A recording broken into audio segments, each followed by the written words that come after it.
Let's see. Quick check. Yep, perfect. Mic is working. Captions are working. Camera is working. Brain and hands not working so much.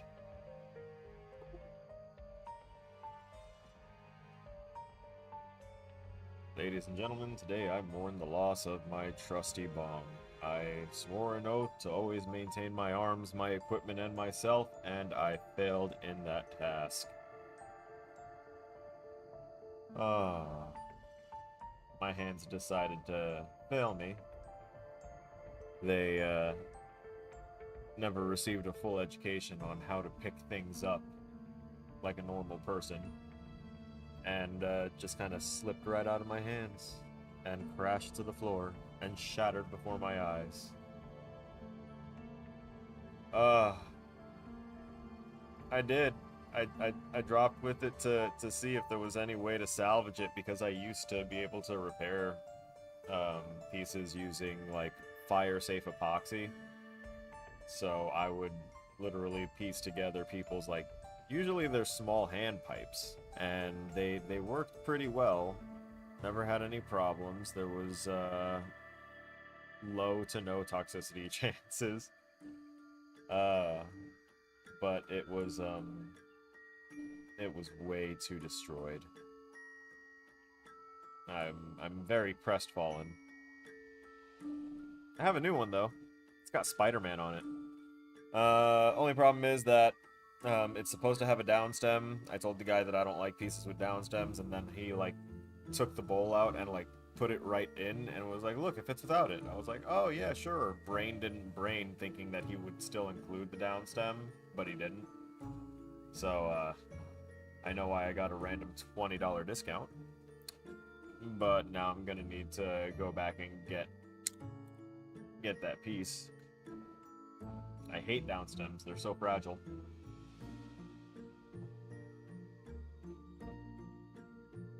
The diffuser fins at the bottom are always like very prone to shattering. And I hate that. But without it, bong useless, may as well smoke out of a fucking can. If the super hot smoke and bubbles don't like go through the water to cool it off, instrument broken. So that aside, and my woes and mourning left to the, you know, to this little segment here and before. As I said in Discord, bong went bang. Yeah, essentially. Let's move on and say hello, ladies and gentlemen. Welcome back to the channel. It's me, Sergeant Killer Snow, with Snow Studio Games, and we are going to be continuing development of Night Terrors because even though the more pressing challenge, quote unquote, and deadline is for the rapid game development assignment of, in this case, a puzzle game, I am choosing to do a Tetris style game, and I'm calling it Tetral Invaders. We were setting up for it last time, and we didn't get much further. I am kind of stumped. I found excellent tutorials. All of them are rather complex, so I probably made the wrong choice, but I'm kind of committed to this idea now, and I picked a really good tutorial to follow, but I'm going to need to set that up ahead of time, so that way I have, like, base Tetris functionality, and then Tuesday's stream will be me iterating on top of that, and making sure that everything works with my own personal mechanics mixed in. Because I understood all the concepts that I saw when I did my preliminary scan through of that tutorial, and it looks like all stuff that I have already learned or understand in some capacity through my own studies, but it's still a lot of stuff to go through and do and set up that would take entirely too much time of me just kind of photocopying for the most part. Not copy pasting, but like I'm typing it out myself, and I'd be making my own personal notes in places, making my own names for things. But that's just gonna be a bunch of setup, and I'm tired of doing setup here. So what we're gonna do is we're gonna continue working on Night Terrors, and we're just gonna go ahead and go to the main scene. Hi. If I don't look too enthused, I'm still really bummed. It was such a great piece. They didn't have another one like it when I went back today. The last time before when I went there for a couple things, it was they had like 2 or 3 of the same type, and I was very pleased because I was like, cool, if anything ever happens, that's an option. It is no longer an option. Okay. Ooh. So, right now, what we're looking at is the blueprint for the heavy attack damage field. Now, this heavy attack damage field is going to be generated by the player whenever they right-click and use their special attack. I just need to make sure that things work step by step, because this is, in theory, simple. In execution, very many ways to mess it up in different capacities. So we're going to bring this down to a print string that just says it detected someone that's using the damageable.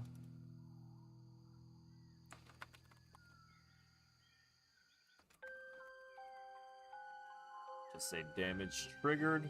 We'll plug all of these true nodes into there because the heavy damage field is a 4 space field. I know that it looks like they are uneven. It is because they are.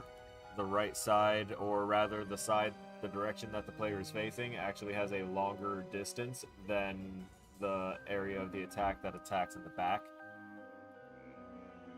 So we're trying to make it so that way when this special attack hits, it will spawn this attack field below the ground, or essentially at foot level for our player, and then bring the attack field up, and as it comes up it will collide with anything within range, and then it should both deal damage and then apply an impulse to it to kind of push it away from the player.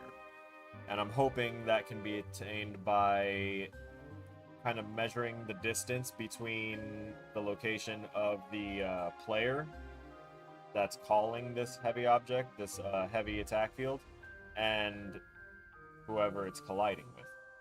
So I'm thinking measure the distance, and if that distance winds up to be a negative x variable, because distance is returned as a, well, in this case it would be returned as a vector, because I'm trying to get the average angle and stuff.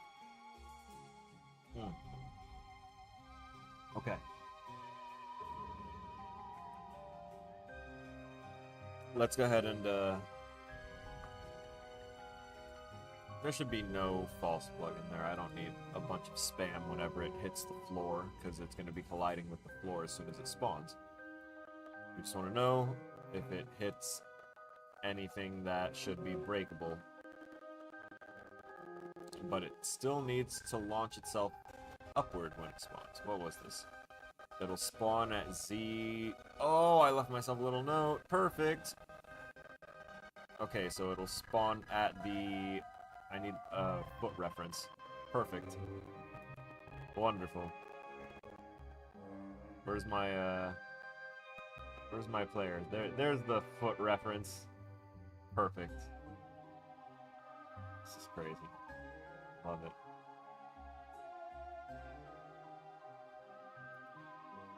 So, foot reference, editable when inherited. Yeah, that's fine.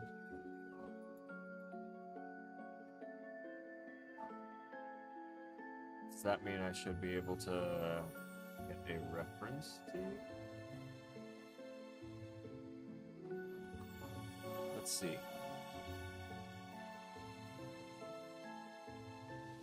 Let's make a...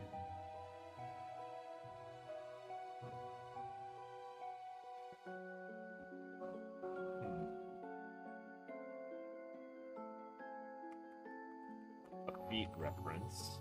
first off. Very important to get a reference for beats. God, who am I? Like 90s Nickelodeon? Something wrong with me. Just putting it out there, I'm not into feet. Please, for the love of God. It's just for the memes. This needs to be, what type of object is that? Let's see if it'll let me just make it an actor, or could it possibly be a component?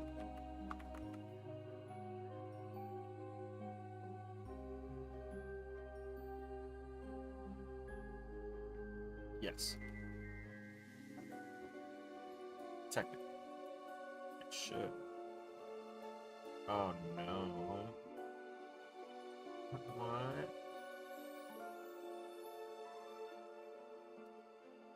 So begin play, cast to player.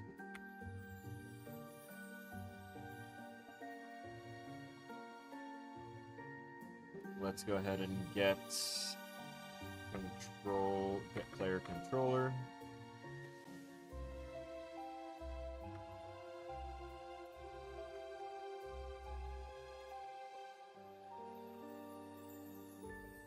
Cool, and then as the Kunoichi, we're going to look for get ref spot feet.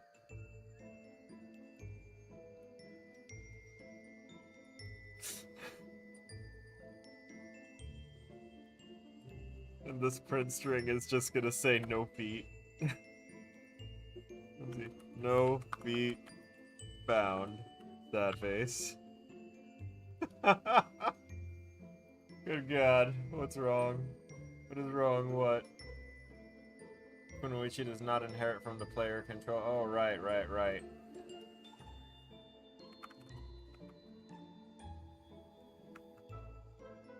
Wait, controlled pawn should work, actually.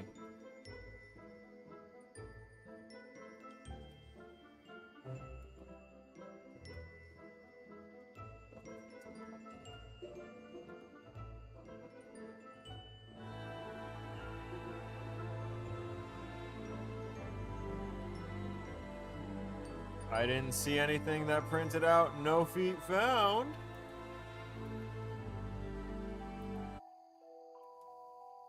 That's actually awesome. Okay, so that means that it found the feet. That's good news. That's good news, everyone. Putting the foot down because of a dislike of feet? A little bit. And do I think you need to step up the pun game? Are you towing the line on the jokes? Not yet. Not yet.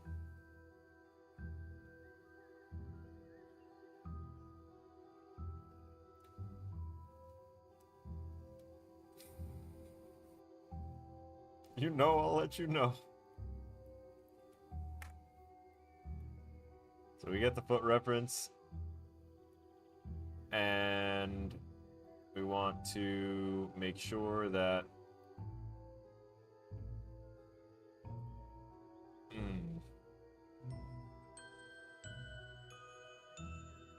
I'm just gonna leave that foot reference there for now.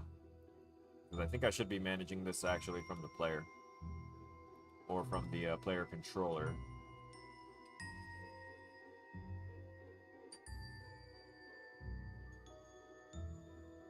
That's because I didn't get it. Sorry, my brain is elsewhere.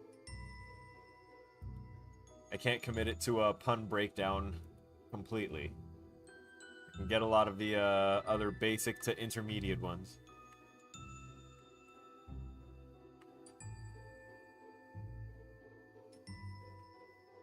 Be heal to pay, Jesus Christ. Don't worry, I'd bring you to heal.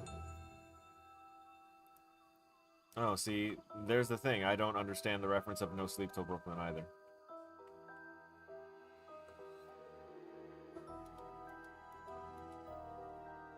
Cultural reference that I do not get. No surprise.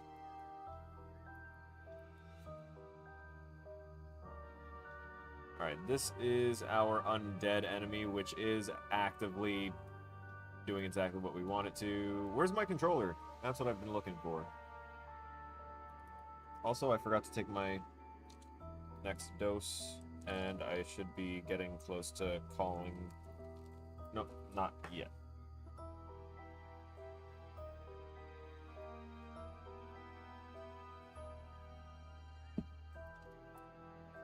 Oh, I played all the Guitar Heroes, but this was back when I first tried to go through college. And for the record, this is like my third or fourth.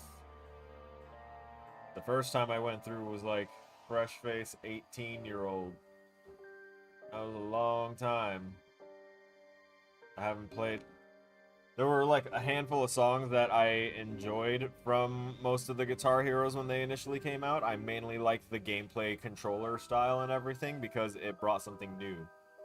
And I really enjoyed playing it because I also was someone that played Dance Dance Revolution a lot and was obsessed with the rhythm and beat games like that. So I played it for that reason, but that wasn't one of the songs that really hit me. And yes, it has been 84 years.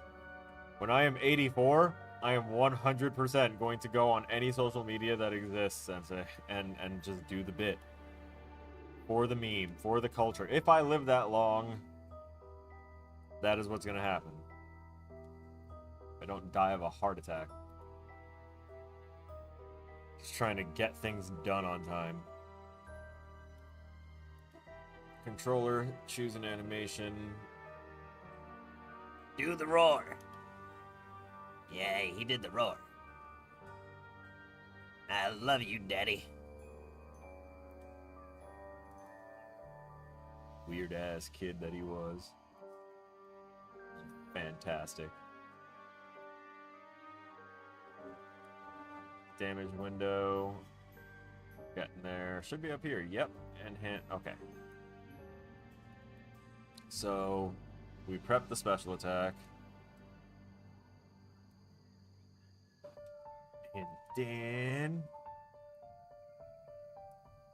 And then it should come down here to actually start. So let's take a look at prep special attack, make sure that that's doing good.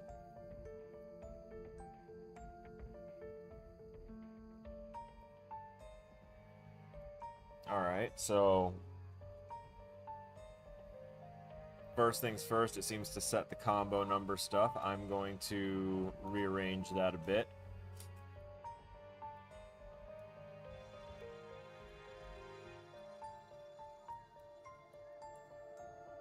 We're going to take these and just kind of shift them around just a tiny bit. I want the animation to start up first. We'll set up all the other stuff. Oh wait, technically, I could set the FPS first.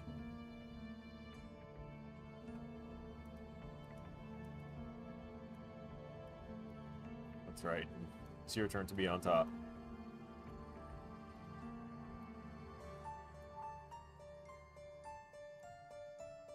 Giggity.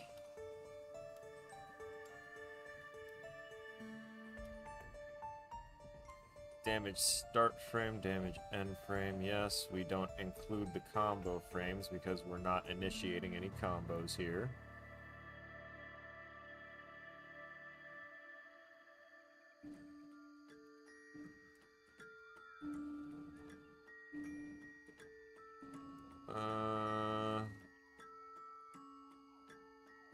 It'll be a different sound for that, but we'll worry about that later. No differences to it for right now until we actually get a sound on there. Just gonna play the sound. It's gonna do the roar. Play from start after setting the frame time so that way all the rest of our calculations can start working. And it sets it to heavy attack.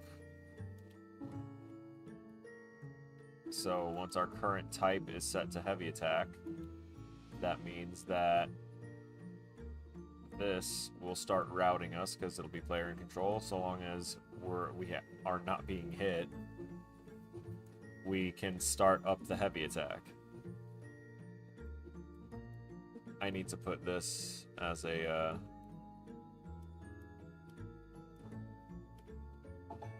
I need to add something in here.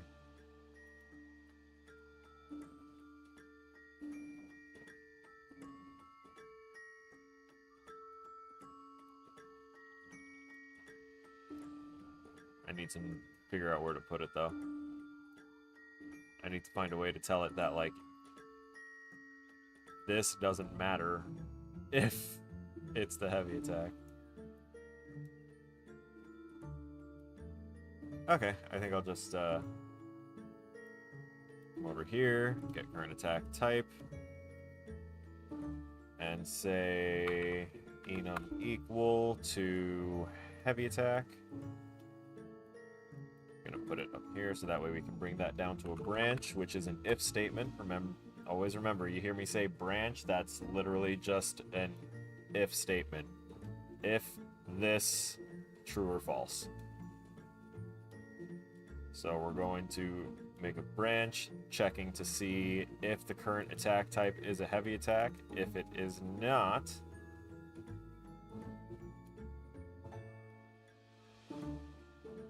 then it's gonna go straight to there. So that way it can do the check to see if we've been hit. But if it is true, well, then something special happens. Cutsies, bitch! Done. See? Illuminati.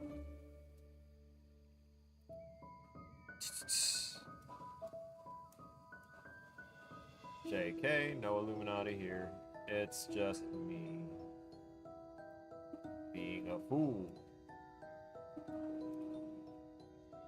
Okay, so I know my ass ain't that fat. This chair's rated for like up to 500 pounds. 24-hour chair. Making poppy noises at me.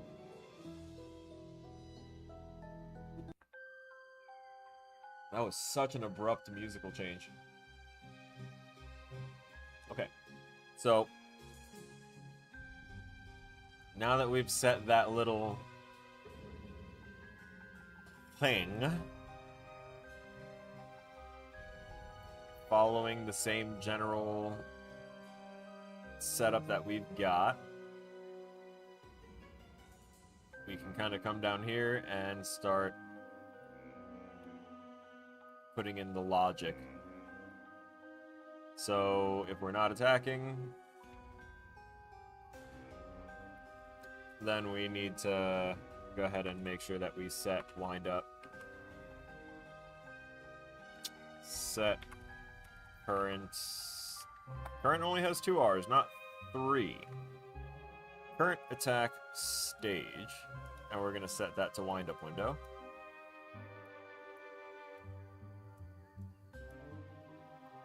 And for the wind up window for the heavy attack, what was it? We've got this one out here that we can kind of watch for it. Oh yeah, that's right.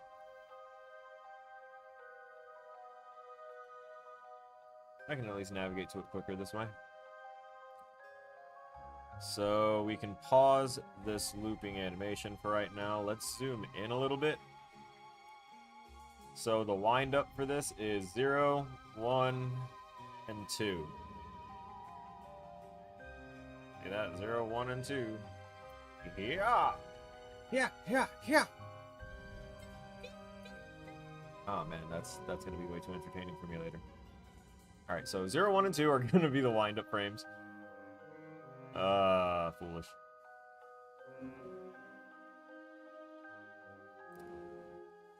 Wind up. Delay. Hang on, let's slip a do once in there. Also here.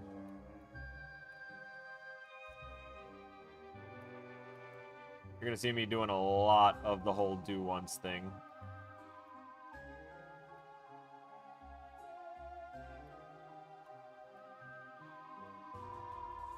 Because that is one of my favorite flow control nodes. whenever I have something that's attached to event tick, or that's going to be constantly checking and looping and running code over and over again, I need to make sure that it's not constantly setting something every frame that should only be set once. And generally what accompanies the do once is a sequence. So from wind up window and on, we're going to go ahead and drop a little sequence after that. So that way what actually goes into the wind up window happens after we reset that. Because once it's actively in the wind up window, it's no longer going to be in the not attacking stage in order to call this again. It's not going to. So we can now, what I'm going to do is I'm going to also grab both of these. I just copied them with a Control-C. I'm going to add a reroute right there just to clean that a little bit.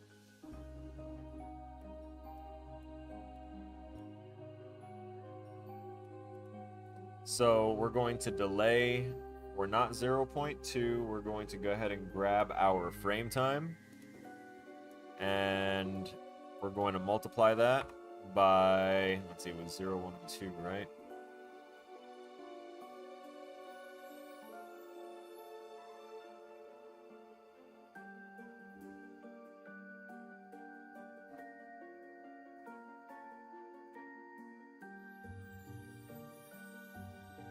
We're going to have it wait 2 frames.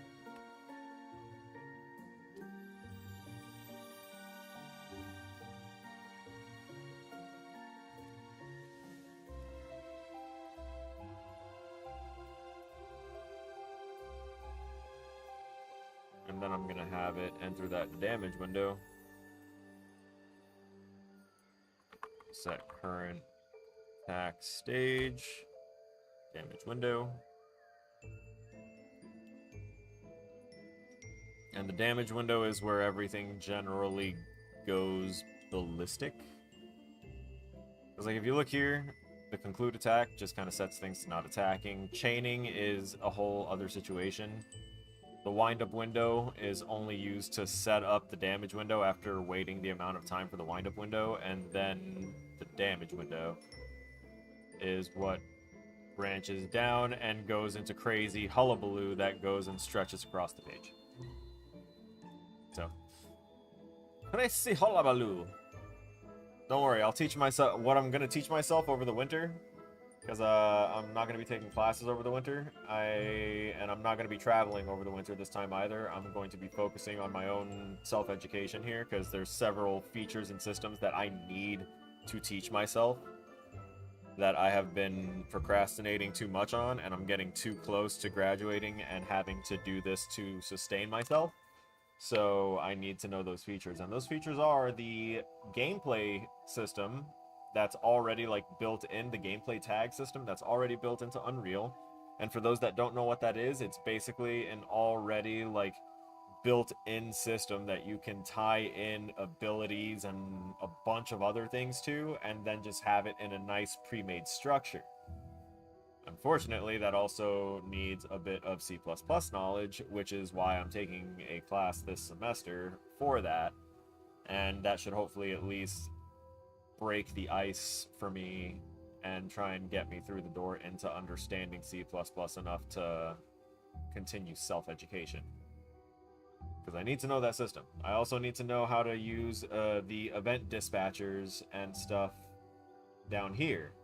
So you can make little custom ones here, and basically what it does is it will shout out whatever that event name is whenever it is triggered, or whenever something that is subscribed to it calls it, and then something that's supposed to be listening for it will say, oh hey, yeah, no, I like what you're saying. I'm gonna pay attention to you, strictly you, and I'll take that as the code word. Now we go ahead and assassinate someone. You know, that kind of shit. But it's much more simple. Like, event dispatcher, have every door listening for something is probably not the best. But having doors within a certain range listening for an input probably is.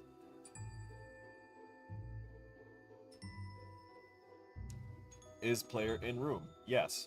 Subscribe to listen for input, open door. Or listen for input, interact. Like, that could be so goddamn useful for enabling and disabling things and not having everything running all at once. That's like amazing shit that I really want to focus in on. That to many seems like, wow, you don't know that yet? No, I don't. They didn't teach me.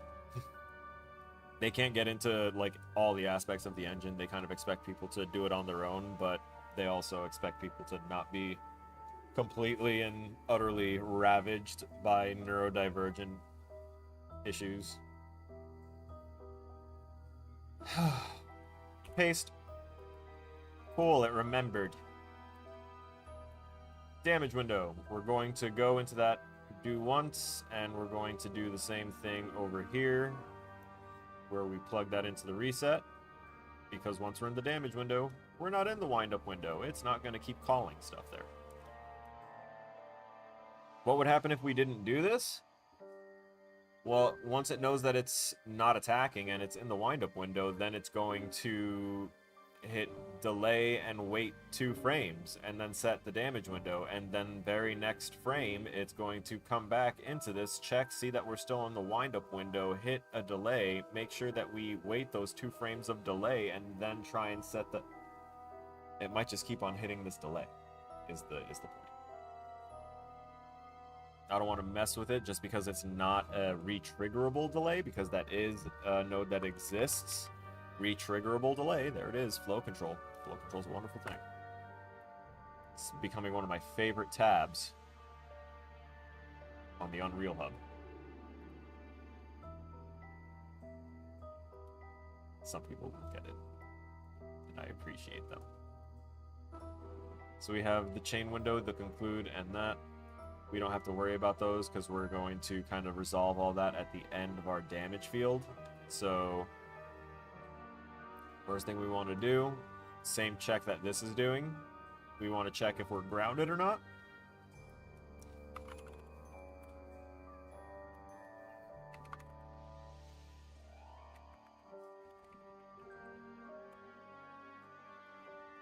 Grounded. Go back. The rest of these are working on a switch on int, and so far it's been working for everything else. The only time it messed up was on the previous iteration of the heavy attack that I tried to script.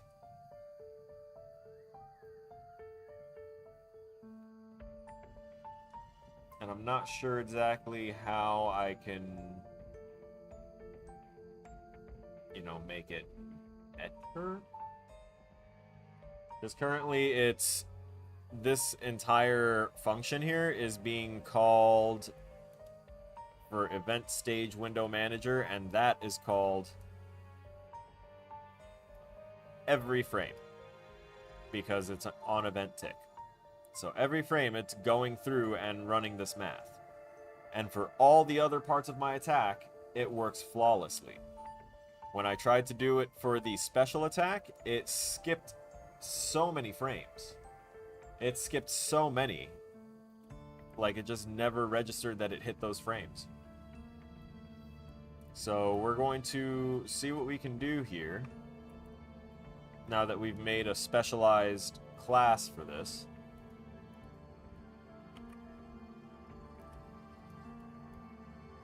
So this right here is player in control, basically a reference to our player. The sprite, which I am actually going to go and rename right now. I'm tired of this being called the sprite.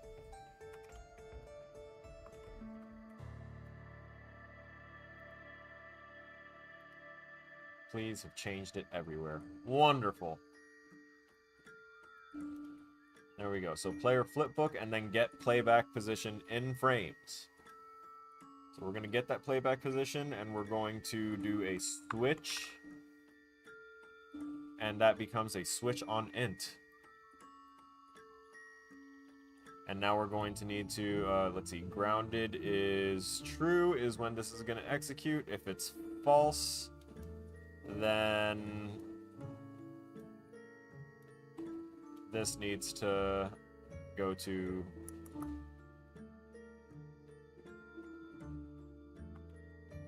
end attack chain. You should be grounded if you're using this special attack.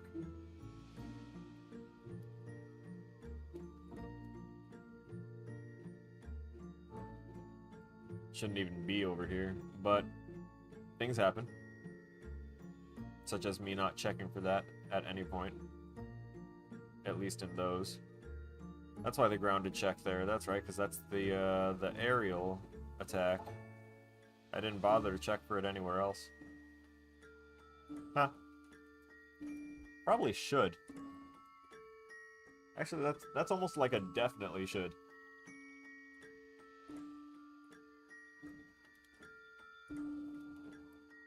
So something to note. You want to know the length of your flip book for the attack that you are executing, or for the animation that you are going to be working with if you're not doing this for an attack. This is, you could just collapse this, 12 array elements, which means it's 12 frames.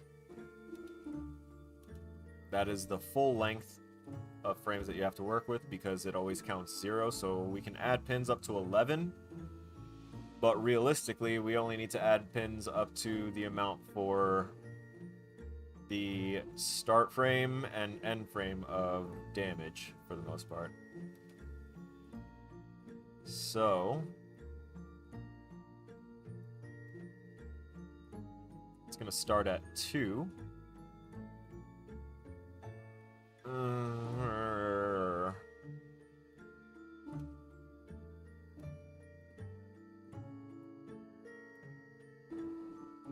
Hold up.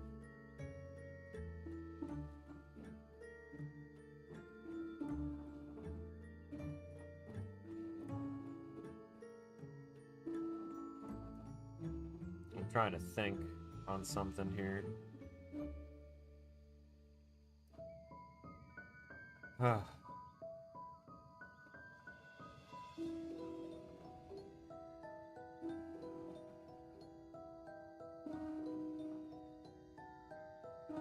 This is experimental anyway.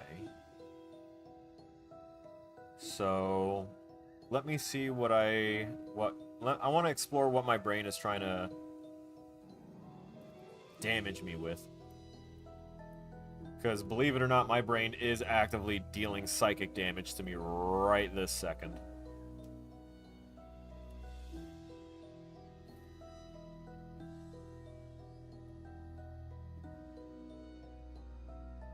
Alright, so this already checks what our attack type is.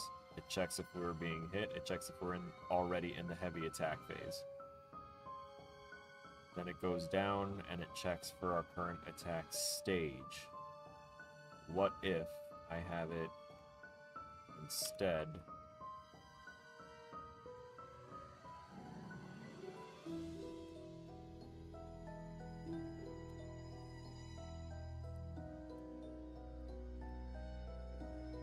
Whoop! Okay, maybe not that far. Not that far down. I don't want to actually lose that shit. There we go. So, what if I immediately start looking for the switch on in? And say that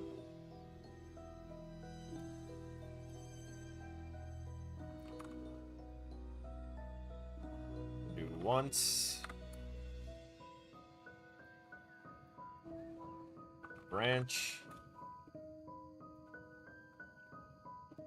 if current attack stage is not winding up,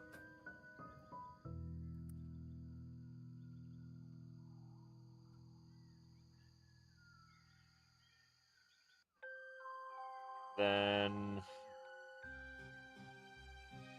we need to go ahead and set current attack stage to wind up. Now, if this returns as false, that means that current attack stage is winding up, so we don't do anything in that situation. Once this executes, like, it's one or the other, and then it cuts itself off. We don't need to worry about that. We're gonna do that thing where we get a nice, pleasant little copy of our favorite combo, do once and sequence, so that way we can take care of strict control with the do once, but with the sweet release of a sequence. God, that sounded so nerdy. I'm okay with it. I've embraced this part of my life. And this is basically going to be doing the same shit.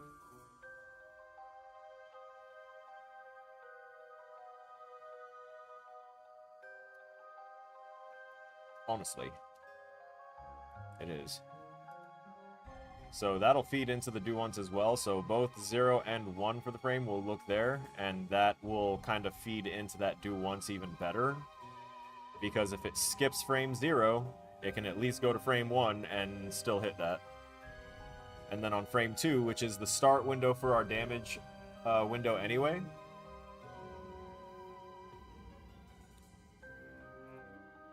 sorry, index 2, which is frame 3, this is where we want to set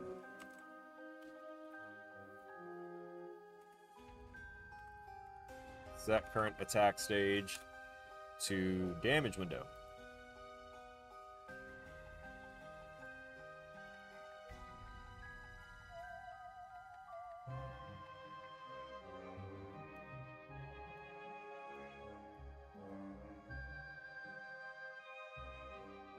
So the reason that I have these, I know I've explained it before, but for anyone that's watching that hasn't watched back all the other 4-hour-long videos, the current attack stage enum value here is meant for controlling every state of our attack. So it's almost like a card game, like a trading card game's battle rules, where it's got those various states during the turn. You know, your draw phase, upkeep, all that shit. It's the same concept.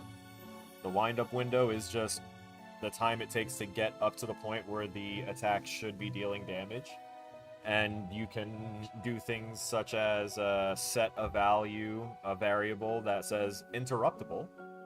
And you can say, if in wind-up window, interruptible, true.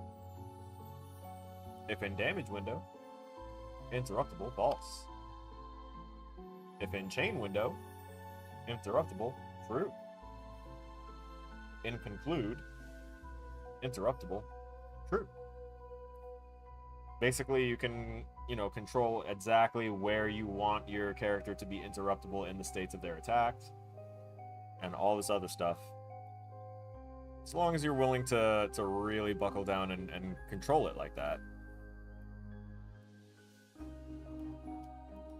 So we set the damage window, and then we're going to need to add some more pins here. At the very least, at 9, we need to make sure that the damage fields that we created are gone. So we're actually not going to set lifespans on the damage field at all. And instead, we're going to have it destroy on frame 9 before we execute the end attack chain sequence, which basically just clears out our references and stuff and says, yeah, we're done here. So damage window open. Let's go back to the animation real quick. 0, 1, 2.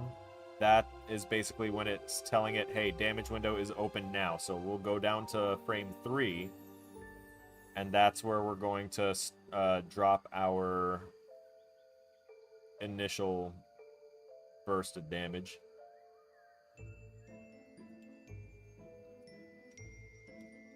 Honestly,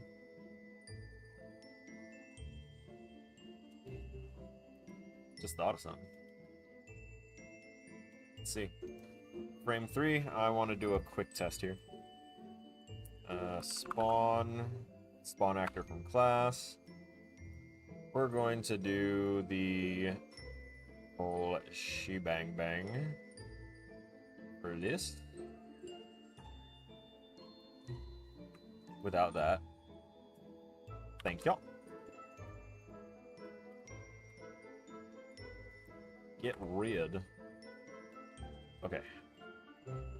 So this is our lovely formula for creating a damage field exactly where we need it to be. Which in this case is generally directly in front of our player. But instead, honestly, it only needs to spawn on the player, and it just needs to be, what, I'm gonna say twice the X value. Let's see how that happens, how that looks. Let's unplug that. This is all the experimental stuff that I like to try and do. This is due tomorrow morning anyway at 9. So it's good that I'm working on this. I already put in the work that would have shown that I put in effort when I redid my controller and got everything working with this far more functional system. Or rather, far more strict system. Okay, let's see if this does the thing, and just for testing, I'm going to set lifespan of about, just gonna give it the 1 second lifespan. I don't really care for it. But before I do that to it, I'm gonna make sure that it's set hidden is set to false. Cool. The reason I'm doing that is because I want to be able to see it when it spawns on me, and be able to see it when it disappears, when its lifespan has reached its conclusion. And that should give me the information I need to kind of fine-tune this, because I think I want that third frame to just kind of spawn my regular damage field on me. Like, directly on my body, sideways, because it's a capsule, and then just have it, you know, damage those guys in the immediate area. I know that it just reset the camera during that. That was cool. Fun. Interesante. Alright. So, we're not even spawning the heavy one yet.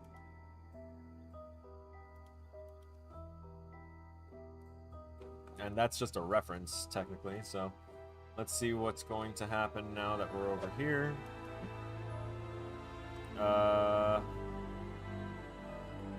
Hang on.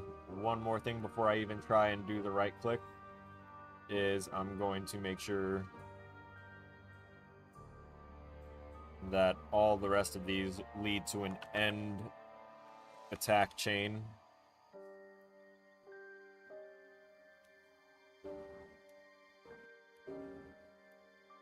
Just all of it. All of it. I don't care how many times it calls it.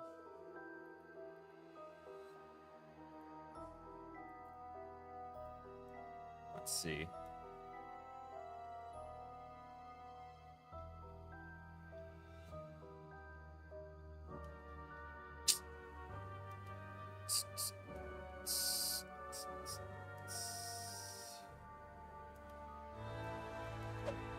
I know it's probably dumb to have so many of it plugged in because then it's calling it a bunch.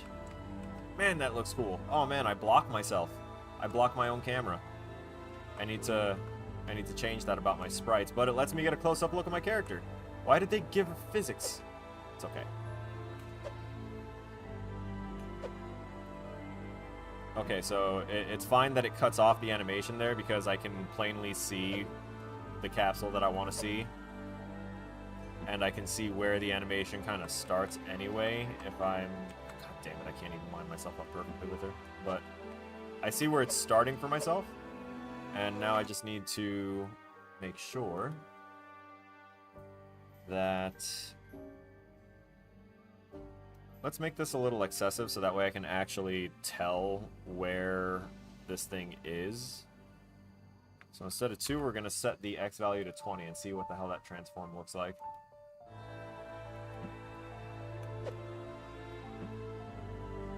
Is that just wide?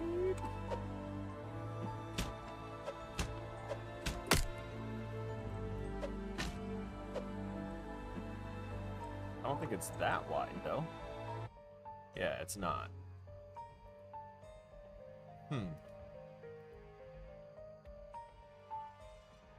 Oh ho ho! What if it is just a capsule change that I need to worry about? Yo ho ho ho! Yo ho ho ho! Where is it? Damage field. Found it. It's okay. It's alright. Sad-eyed.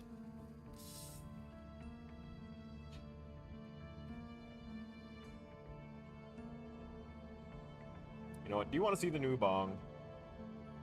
I will not be smoking it on stream at all. And it does not even have anything in it. It is just an aesthetic glass piece. Good glassware. I have actually a solo scene that would...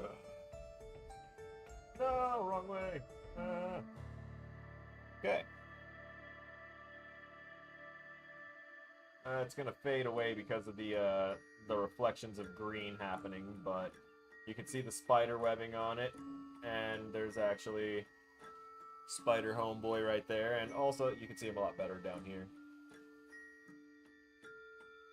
So, Spider Bong is now the homeboy. But, he's still in training. Meaning I need to get the down stem. It's upsetting. It's such a beautiful piece of glassware. I look forward to caring for it for hopefully a long time. And when I go back to get down stem, I will make sure to get like 3 or 4 of them.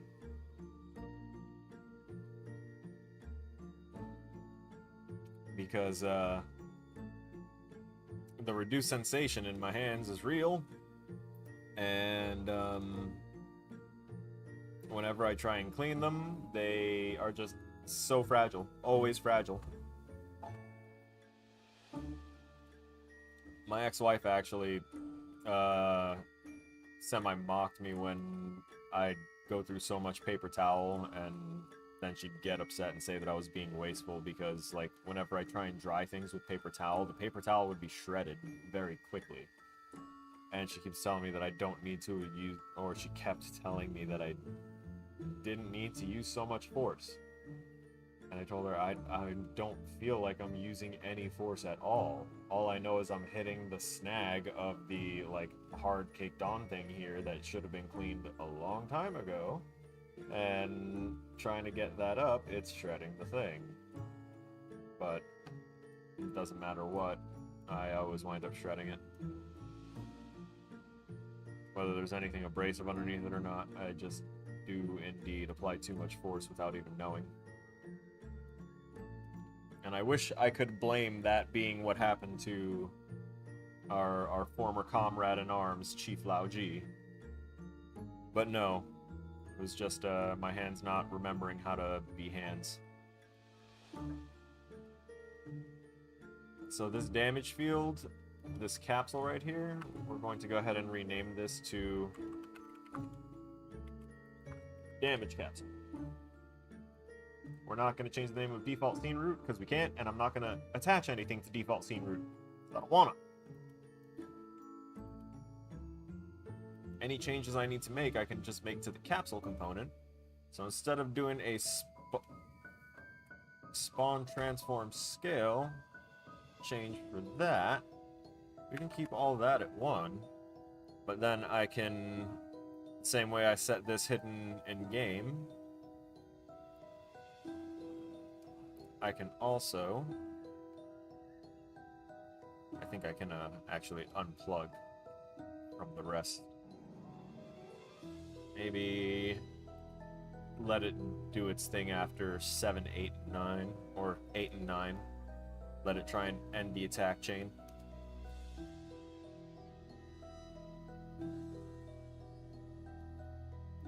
But from here, I want this moved over.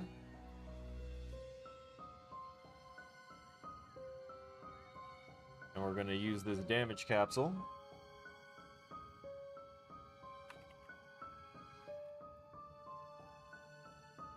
Set capsule half height. What's our capsule's current half height? You know what? Let's not even worry about it. I'm going to move that over a little bit more, and we're going to get capsule half height. And we're going to multiply.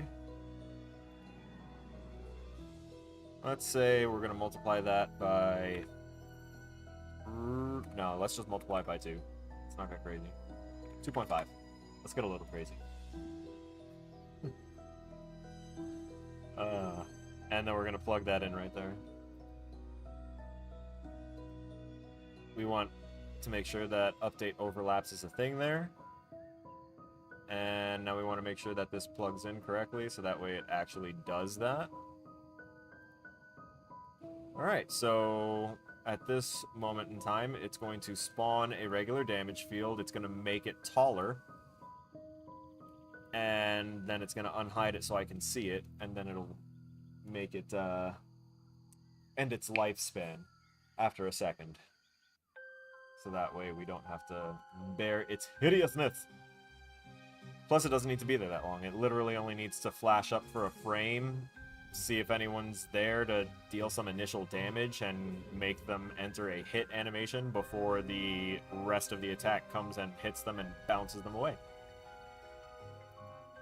It'll be most good. So, I think it's time to hit play. What was it? Nice, actually. Good range, good range. Okay, so half height's there. I think I'm gonna raise the radius by multiplying it by 1.75. You can't do it by 0.75 because or else it'll reduce it by 75, or it'll reduce it by 25%, giving you the 75% value. So damage field, or damage capsule, we want to go ahead and grab that radius. Set capsule radius. Hello. Yep. Just gonna... No, wait. What am I doing? Brain, goodbye. Brain. There you go. I knew what was happening. It's okay. We're fine. My brain didn't Shanghai everything for a second. So we have set capsule radius. We need to get the original capsule radius. We're going to go ahead and get a multiply node for that as well. And say about 1.75 for the radius. I don't want to exactly double it. But I don't think just increasing it by like 50% is going to be enough. So, let's see. Okay. Yeah, that height works. See? Yeah. Yeah. Designer. Developer. Mathematician. And it is technically a damage field, so it is already going to cause pain and hurt. I'm timing it with the other one. I'm too fast. Okay, cool. And so far, it's kind of working. It's kind of working, ain't it?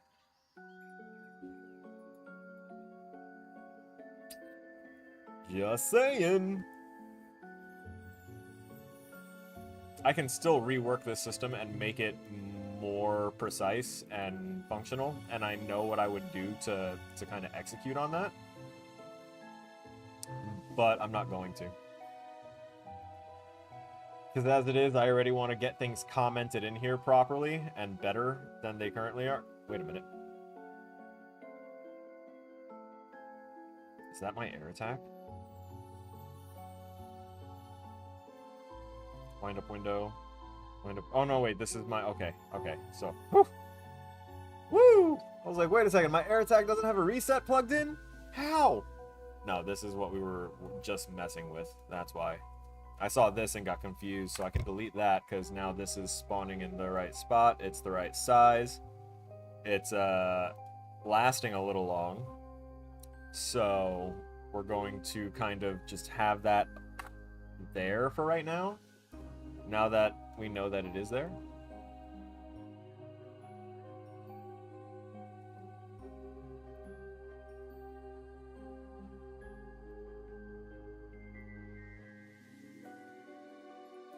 I'm gonna create a branch. And double check and make sure that if our... Come on, give me a quick, easy reference to it. You're not going to give me a quick, easy reference to it.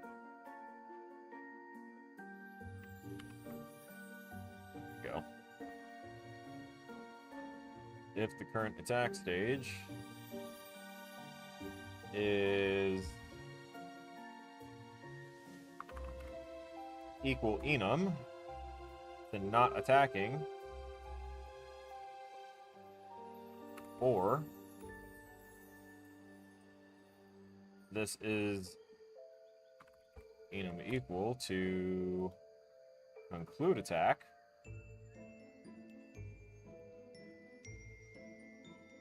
then we don't need to worry about the rest of this part, because that means that the end attack chain fired off correctly. Actually, let's double check what else this does.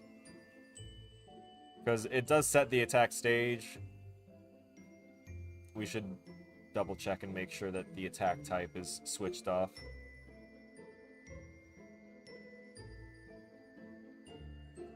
No, it should be fine. If the attack stage is not attacking, then it'll be good. And if you start any other attack, it automatically sets these values to 0. So that doesn't really matter. Unless you're executing attack 2 or 3 in the attack chain, but then it doesn't really matter, because then an end attack chain isn't being called.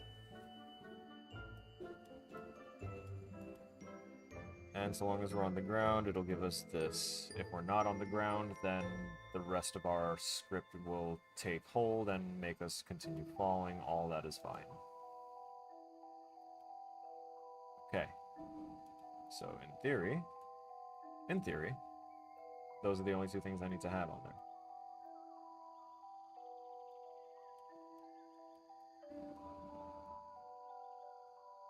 So we're going to go ahead and say if these are false,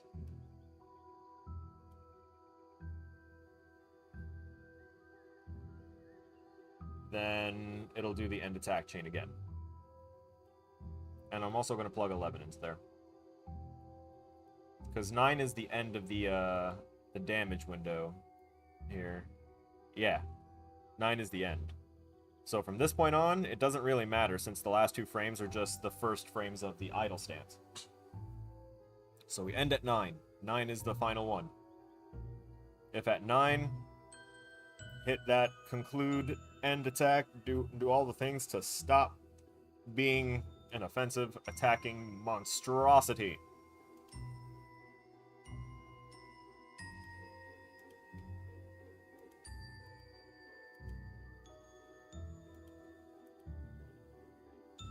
Wait a minute. What else did I do? What else did I just do here?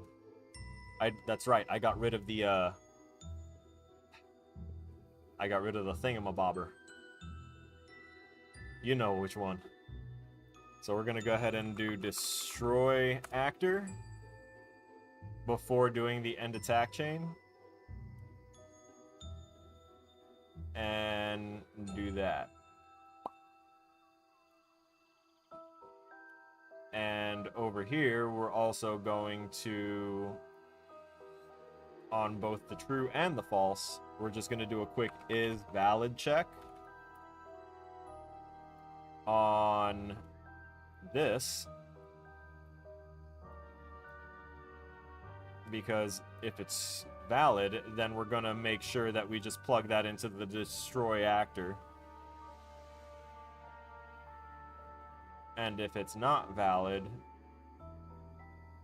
then all good.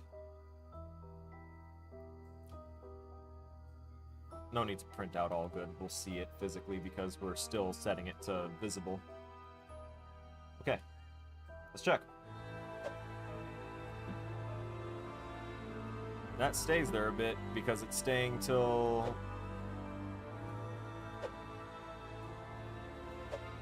staying till a little past the frame time there.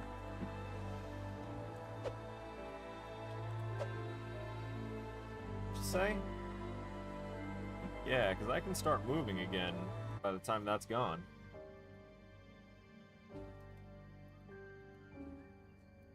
And also, at the very least, that one particular one is supposed to be gone way before then. So, I guess we'll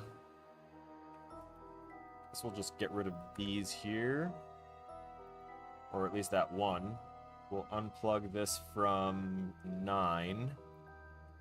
And let's say that we have this happen on there. I honestly could have kept the is valid thing. Damn it.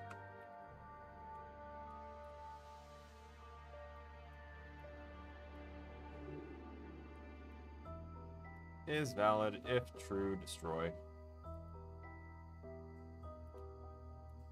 I'll do that for those 3. So basically, for the next 3 frames after it's called, I want to just keep checking and destroy it.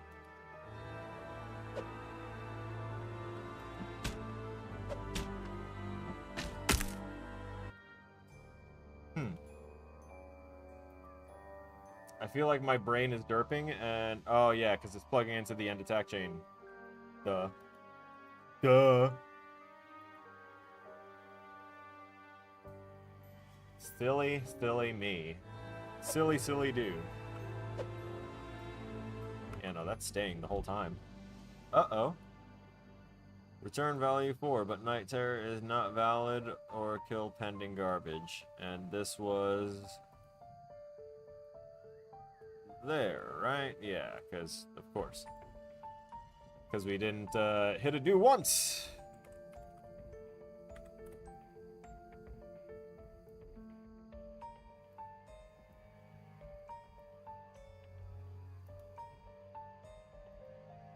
So we should be able to fix that one.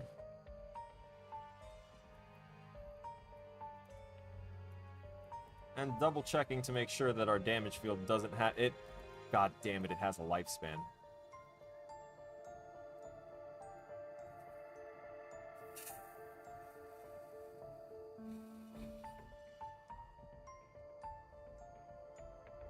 No. No, you're not. Your lifespan's going to be determined by the people that spawn you. And once you've dealt damage...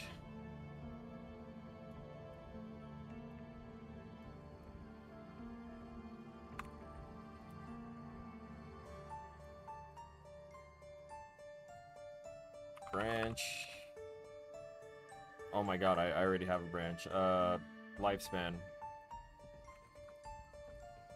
Get lifespan.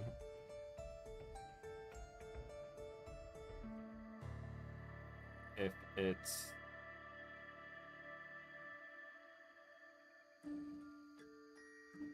greater than 0. Lifespan greater than 0. Cool story. That means that a lifespan was set, and we don't need to worry about this thing cleaning itself up, right?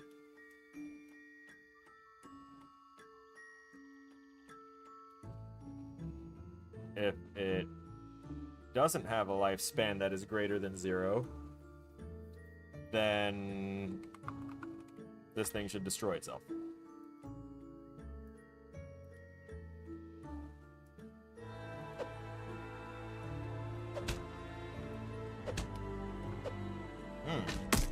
yeah, that hitbox disappears immediately after it.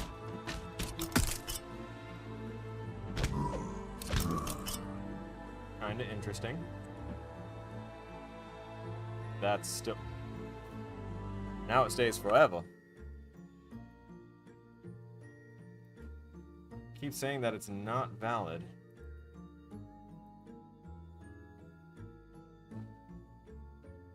Return value 1, return value 2. It's all a part of the finish spawning actor bit. Let me expand this up a bit and, or rather just take it out of that field so that way I can stop trying to narrow it in. And spread this out a bit, shall we?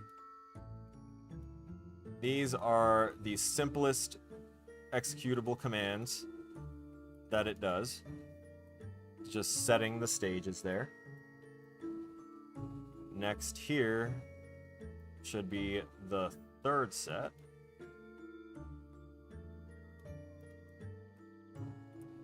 Then the fourth. Fifth and sixth. All trying to kind of feed in and kill off the same damage field, which seems to be causing some form of problem.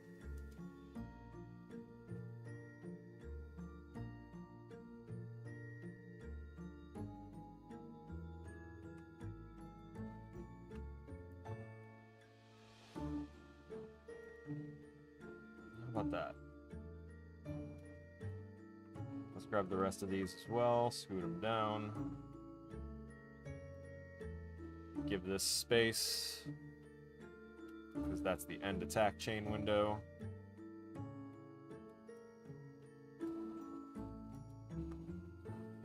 Okay, so what was happening? Because all I did was move stuff around here, and I think I swapped one thing off. But let's move this down.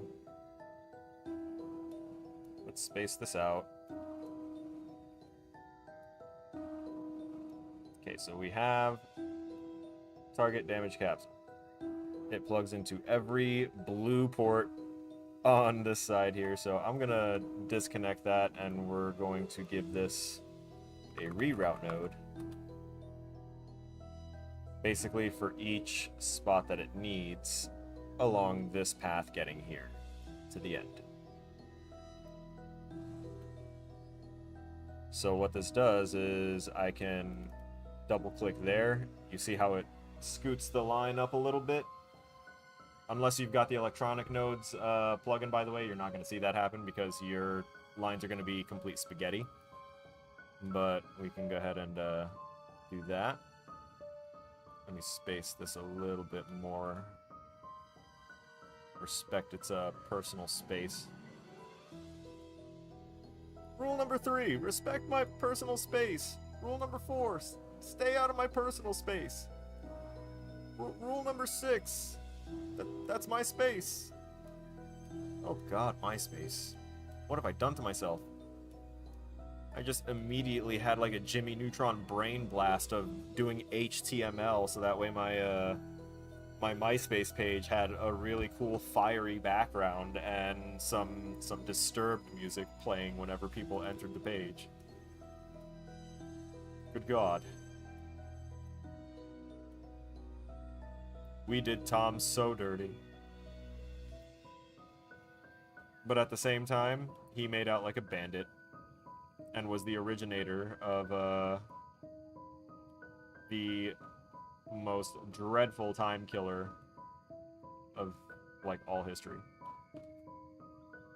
It's wild what like the impact of MySpace ultimately became.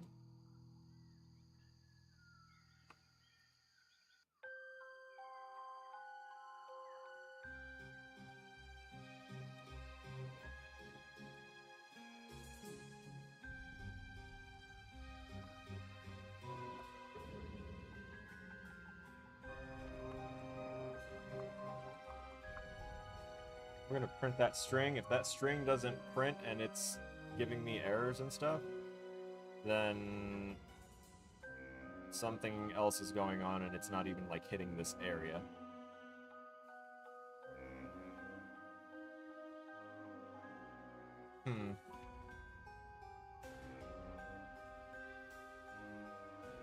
1, 2, and 3.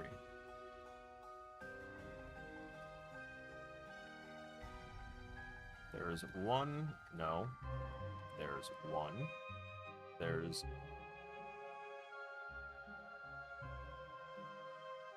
2. We're going to put this here so we can scoot this over here and then plug in 3.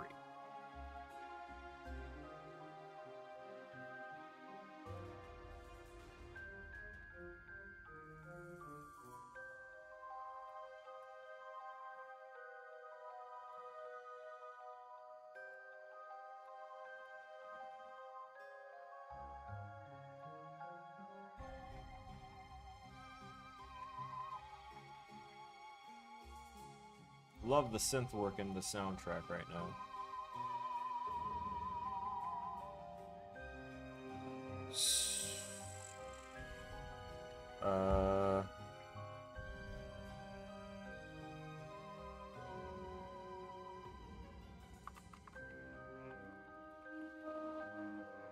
Print. Brain, stop skipping steps.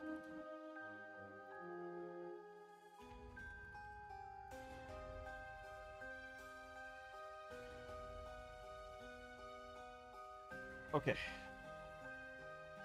Back to test. Come out of the shadows. Should be deleted. Should be deleted popped up a whole lot. Ending attack. Okay, so should be deleted winds up proccing so many times.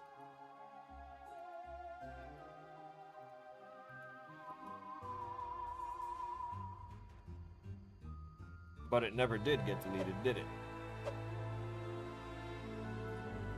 So it hit about like 4 or 5 frames worth of that code before it decided to just not. So why isn't it deleting?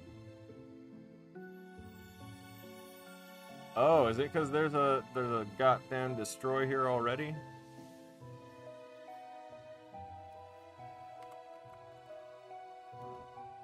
Let me right click and see.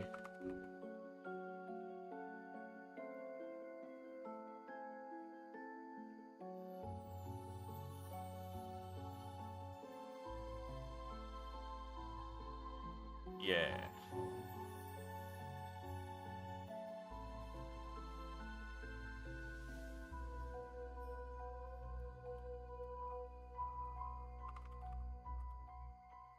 There we go. Is actor being destroyed?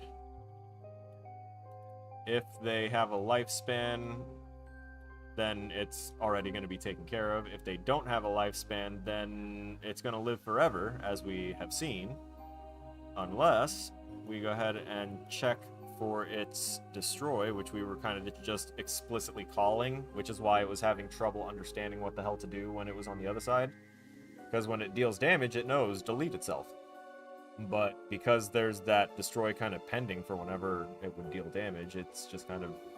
it was weird. So is actor being destroyed? If it's true, it's fine. We're not going to do anything. If it's false, destroy actor. Honestly, that isn't the one that we really need, I don't think. I think it's the one over here. I think we need to change this is valid to a branch that does that same check. So let's come over here and just grab that.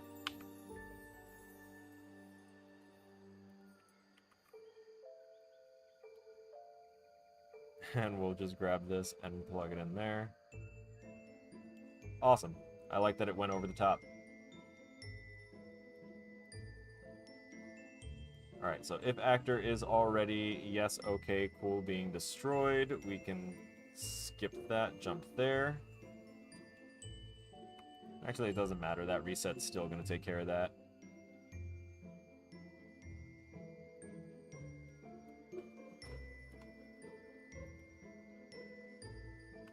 Awaiting delete.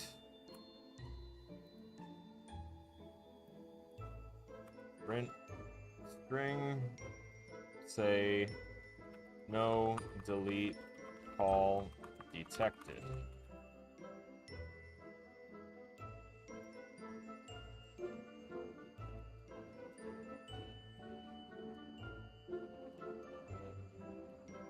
Okay.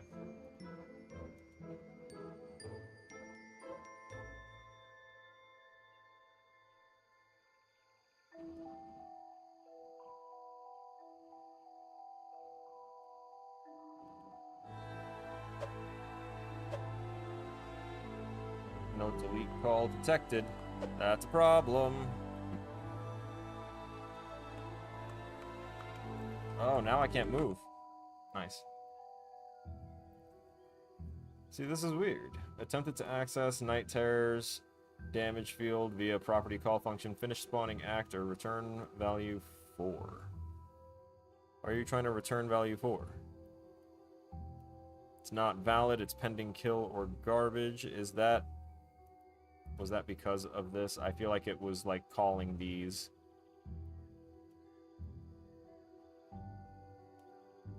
Then again, what was the rest of the,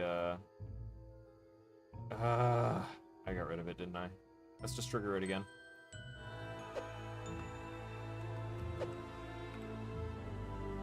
It's still moving stuff. Oh, if I double-click, it destroys it. Ah, because it still has a stuck and heavy attack. That's fine. Okay. It's definitely because of the call in the player controller. I don't want to move that all the way over there. We're going to put the message log.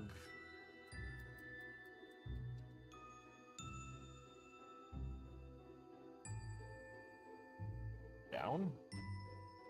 Down. Good enough. Okay.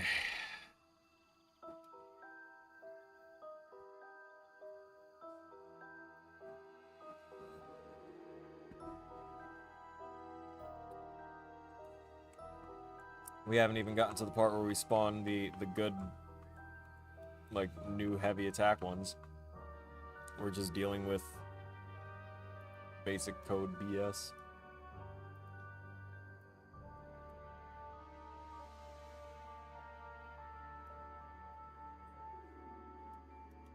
So I guess what I just set its...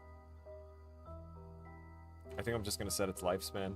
That seems to be the easiest thing at this point, because all of this, just trying to get the verification that it's going to destroy it, it's too much. I fucked up. I deleted something I wasn't supposed to.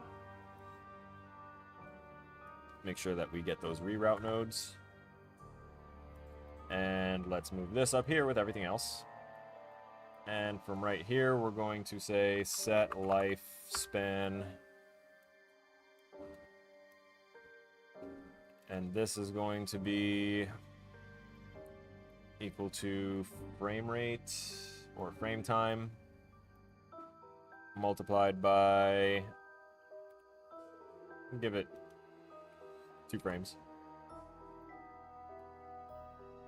You live for 2 frames, and your job is complete. And you go to hell and you die. Thank you for your service. That's basically how it is. That's how it all starts out. We got you for 2 years. We'll take care of you. Fingers crossed behind the back. Also, I'm sorry that my background keeps on going nutty right now. I'm really not in the best of mental positions to worry about setting the lighting up to be, you know, perfect, right? I'm so... Today was hectic. I spent 45 minutes circling around 2 or 3 neighborhoods just trying to find parking, along with a lot of other people circling the entire area like vultures. I don't know what kind of social event was happening, but I could hear cheering and stuff coming from restaurants, so probably some sort of sporting event. And everyone was out in droves out by Haight Street, which is already kind of a popular stoner area in San Francisco. But like, goddamn, I hadn't seen it get that nutty unless it was like actively on April 20th.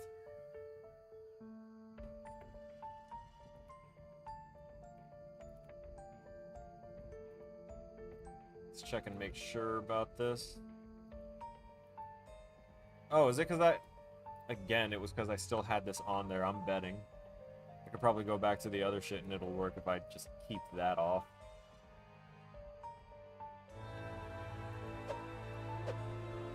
Yep. Disappears just fine on its own. Although I can probably set it to a single frame, right? Where's my selector? There it is. So if we're spawning it there, that's the first thing of damage. Yeah, we can have it just delay 1 frame. We don't need to do the multiplier. Frame time. 1 frame of life should be good enough, right? Good enough for me, because after that one hits damage, then the other one should come up from underneath it. Ah, I see that it kept me stuck in heavy attack. Because I right-clicked again while I was actively already doing it. Let's go up to the heavy attack here and make sure that...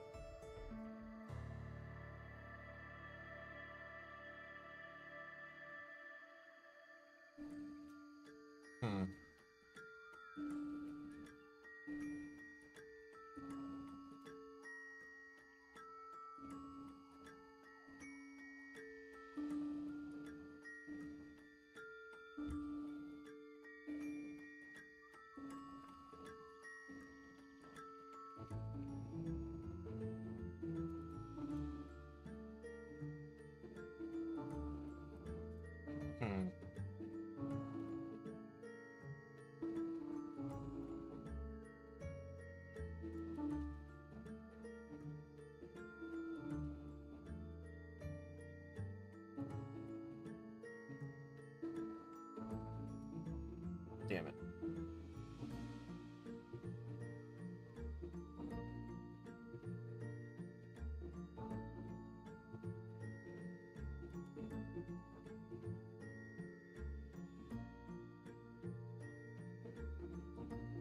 I feel like there's a spot in here that I could put this.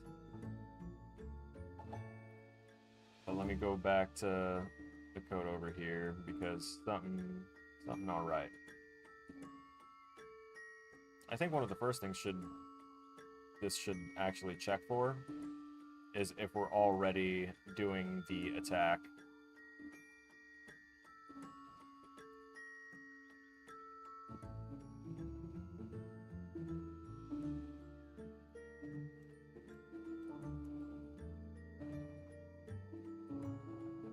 It shouldn't do anything though once we're... God damn. And the attack chain for sure should bring us back to the regular attack type. If current attack... Damn it.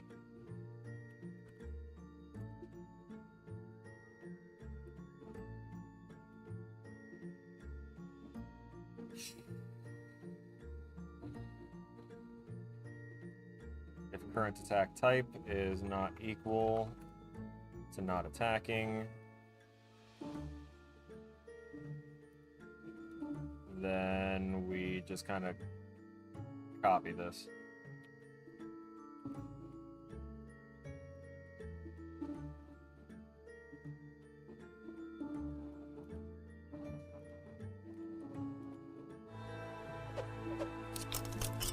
Doesn't seem to mess up anything else. We can still spam and reach our full 3-hit combo safely. Spamming my right click is up. It finally did the thing. And it kept me in combat too, I noticed.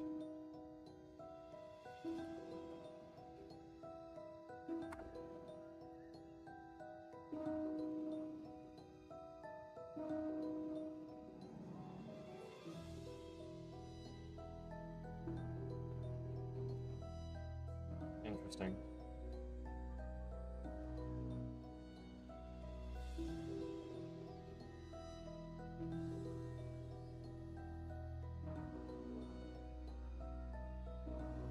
think I have an idea. First, I have to be on the right thing. Let me close out the zombie. We're not worrying about that.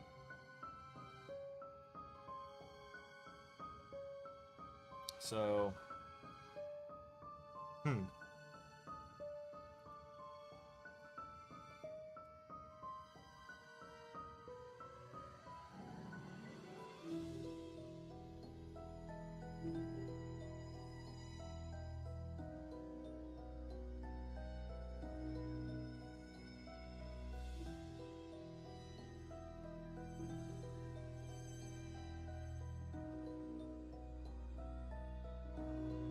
I'm going to put a branch here, and this branch is going to check the playback position information that we usually get over here. So I'm just going to copy these and look for the playback position in frames and say that if it is less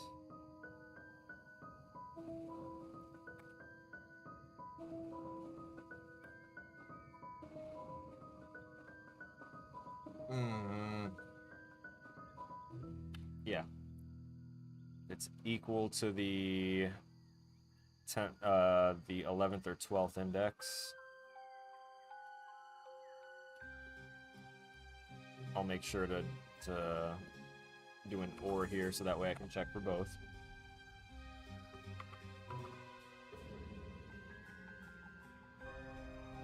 $11 and or 12.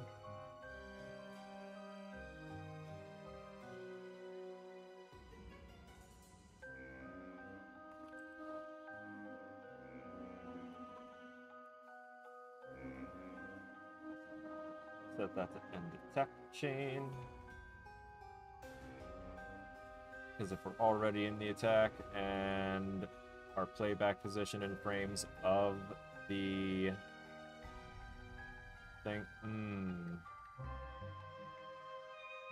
Hold up.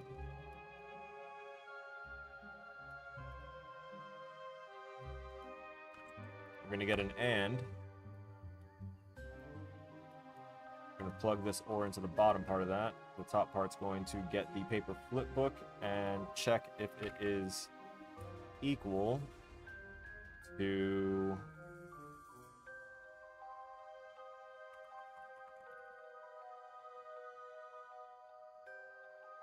are you really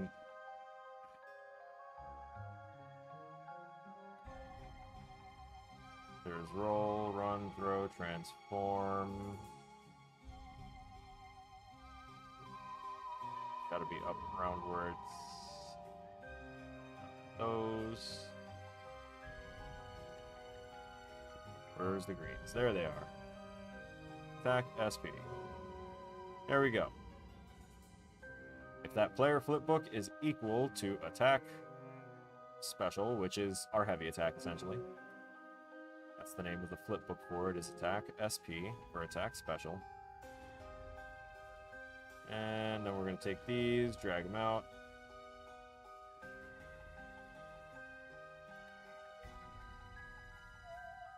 What?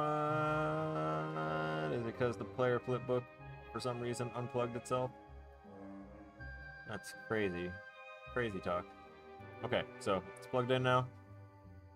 This is going to check for the playback position and check to make sure that it is of the correct flip book. And then if these conditions are true, it's going to call the end attack chain because for some reason it's failing me right now and keeping me locked in if I spam the right click too much. So these are the contingencies that we kind of got to come up with on the spot. Let's see. Nope. As soon as I stop, it just forgets.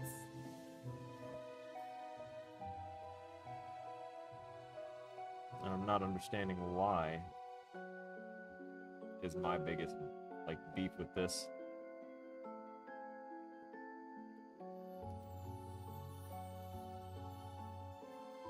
Where is it breaking?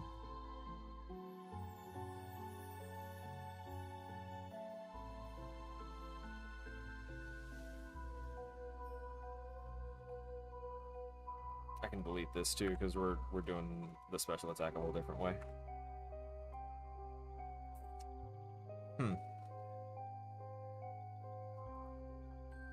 I want to see what happens if that is ever reached with my constant spamming.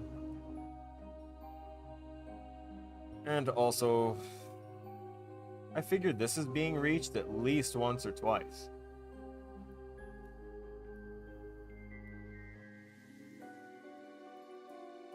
Wait a minute. Oh wait, that's the air attack. Let me make sure I'm paying attention to the right shit. And it is very true that I kind of skipped over the using the attack stage switch, and I'm trying to do this based off the int switch. So this is just entirely experimental to see if it'll work. So far, it has worked for everything above a certain point. I've noticed the strings printing out saying ending attack chain.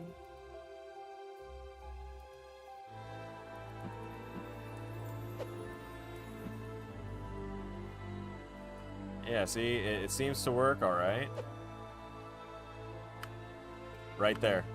I didn't even spam, I just right-clicked and then it just decided that it didn't understand what to do afterwards. Ah, but if I jump and air attack, it fixes it because that runs the code differently and tells it to stop that. But then I right-click and it locks me out again.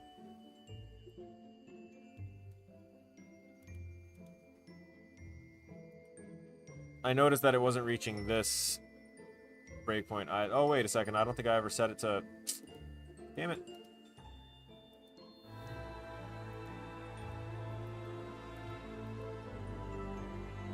Do the thing. There you go.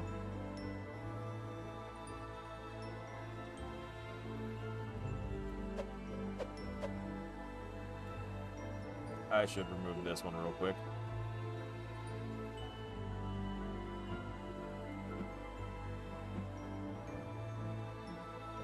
Me spamming this right now is not letting me get through to the code that I put in, so...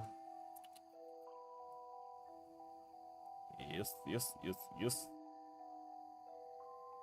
Yeah, current attack type, and then heavy attack, and then it just doesn't know.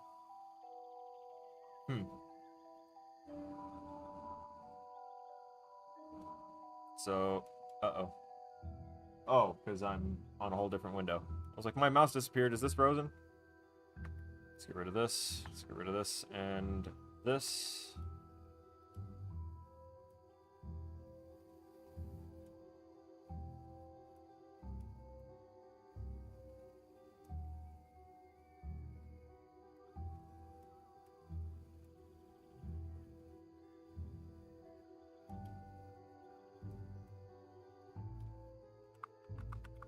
I also realized I never actually reset this, so it technically shouldn't have ever reached another damage window. Weird.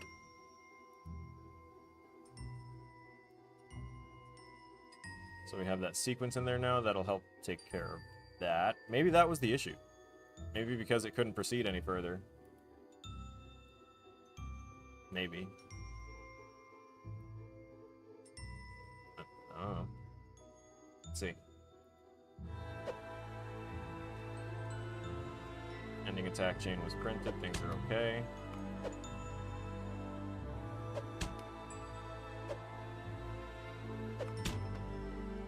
Don't tell me that do once was the thing.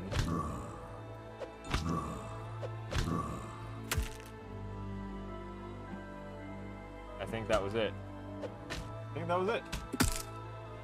Needed to pay attention and, you know, finish my code. Cool. So we have that first initial burst of damage that can happen.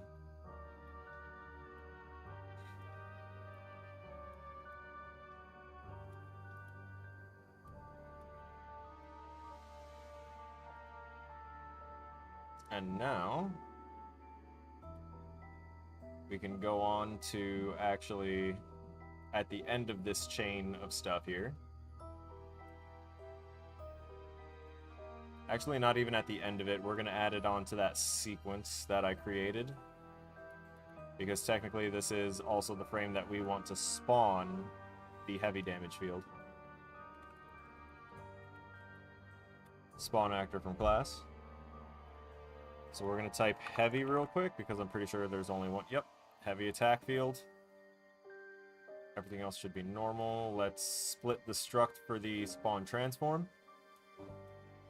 And we're going to want to set this to player in control. Put reference spot. Oh yeah, buddy. Alright, so first things first. This is the third frame. We know that our animation fully ends on frame 9. We're gonna cut the damage field at frame 8 because that's when the spikes disappear. So from 3 to 8 is 5 frames. We'll do a lifespan of frame time multiplied by 5.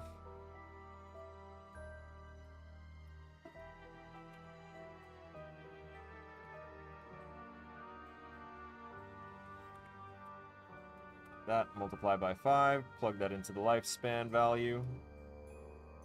Make sure that we plug in the return value of that heavy attack field into that lifespan indicator so that way we can see it. Or that way it'll clean itself up. Let's double check the, not just the heavy attack field, but we want to check and make sure that these are still set to visible. They all should be. Yeah, none of them are set to hidden in game, so this is gonna work. Hopefully. So it should spawn it. Instigator should be player character as well as owner. So do that. Spawn, What's this? Multiply scale with root component scale. Yeah. That's fine. We're not messing with the scale of it. So just having this here should spawn it and then get rid of it. The rest of this stuff we're not going to need for it. So quite literally this should be it, just to make it appear. And I'll jump up onto a platform so that way we can see if it spawns or not.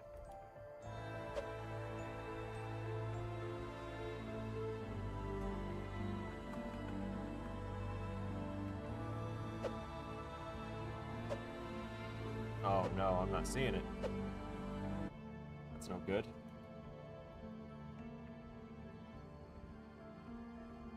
It should be executing as another part of this. Like it goes through this code and then it should jump down here.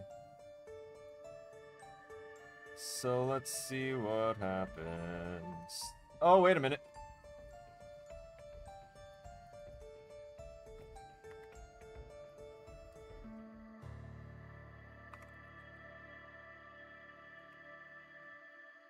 We're going to do a get world location on the ref spot for Pete.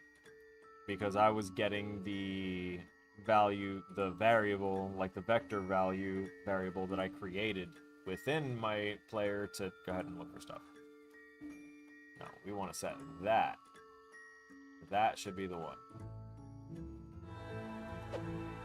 So I'm pretty sure if it was spawning them, it was spawning them under the stage. At the 000 location. There it is. They're spawned. Excellent. And it's saying damage triggered because they're all hitting something that technically they're all hitting something that has the damage collider on it. Me. They're all hitting me.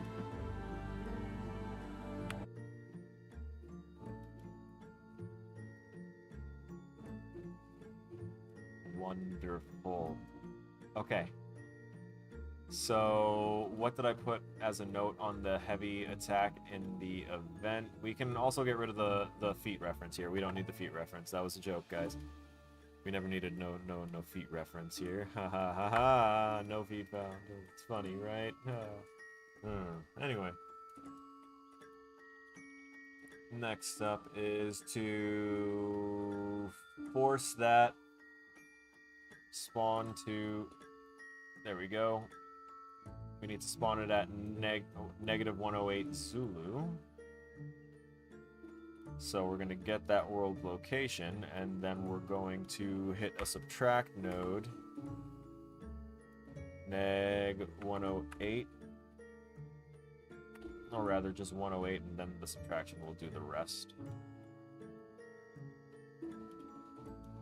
And then I'm just going to bring these into the nice little coils that I've been doing.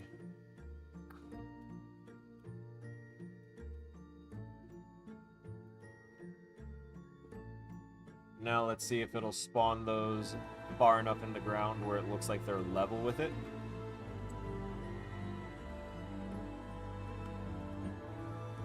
Indeed. Although we can see how this could be a problem for some other stuff here.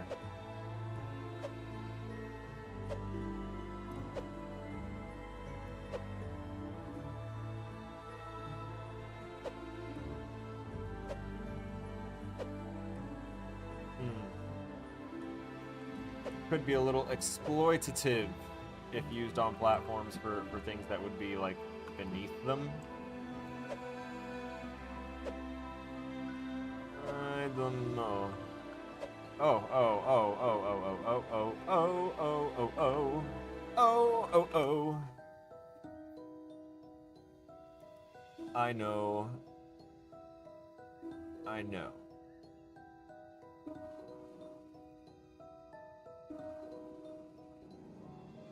I know what to do. For the heavy damage field, one of the things it's going to check is if the overlapped actor... Wait, what would the sweep hit result be? Let me split that, see what happens. Okay.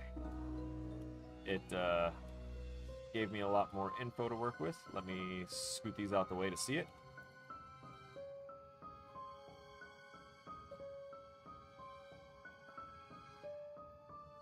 Sweep result impact point, or the sweep result location. I wish I were using bone systems. Because I really want to see if I can get, like, the exact spot. That would help so much. But I don't think it's going to give me that. So instead, we're going to see... For damage field 1 is the one directly either in front or behind of our character.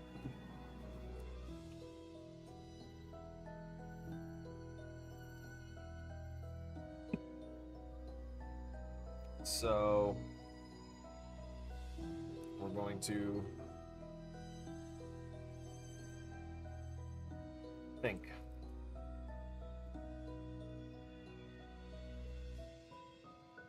And by that I mean I'm also trying to, like, think with something here in my hands, and it's not... There you go. That's right.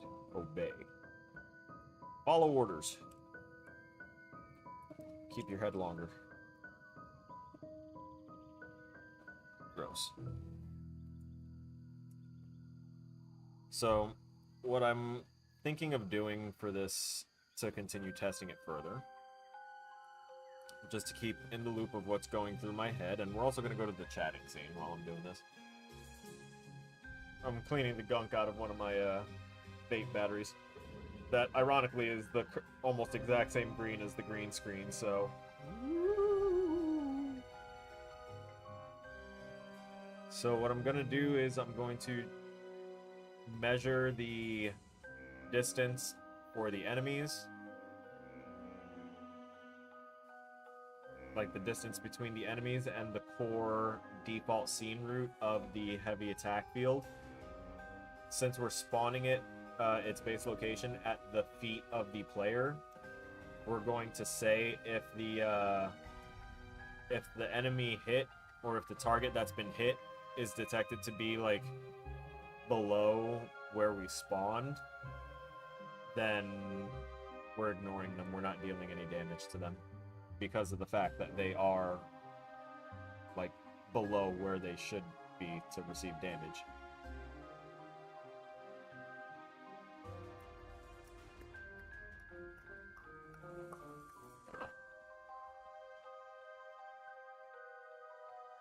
This part of this track constantly reminds me of Banjo-Kazooie. Mad Monster Mansion. I love it. I also have like another playlist that I save for whenever I'm not on stream and trying to just work diligently without worrying about queuing up dozens of videos of actual things that I care about and want information updates on. It's an N64 nostalgia theme playlist. And it's exactly 4 hours and 20 minutes long and like 30 something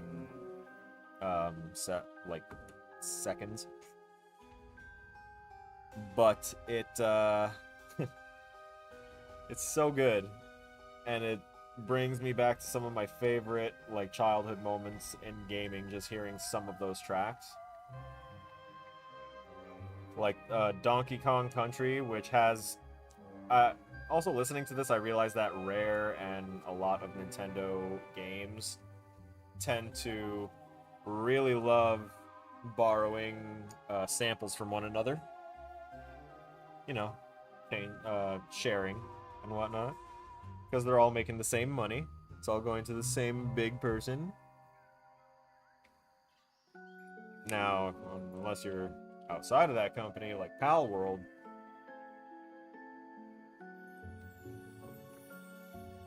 which, by the way, I still think that they should be totally fine. Personally. They've proven more than enough. And there's a ton of stacked evidence against Nintendo's chosen route of execution here. I just don't think they really realized it, which is really confusing and rare. So I mean, like, I guess the only other thing that could possibly happen is the fact that Nintendo handles everything in Japanese courts and is subject to law over there. There might be extenuating circumstances and or compromised officials.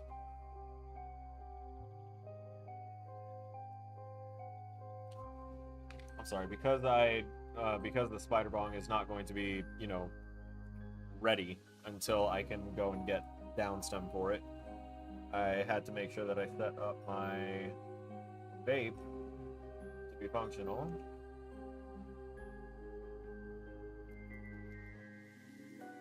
Make sure that's turned on, and we'll see how this goes. I think I overfilled it, PT dubs.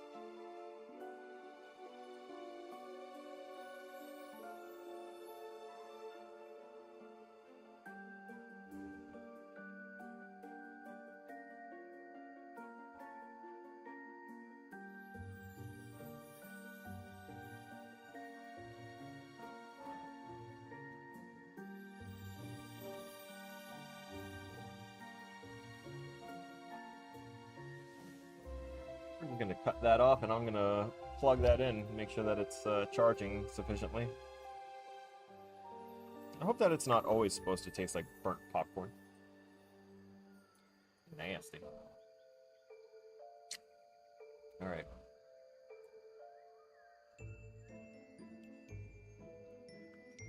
If it's one of these, we should also check and make sure that it's not ourself. So we're gonna add this as one of the conditions after I go back to the main scene here. One of the conditions is going to... First, we're going to make this an AND bool, so that way it just kind of plugs in there automatically. Take care of that. So what's the secondary condition? Well, the secondary condition is going to be instigator.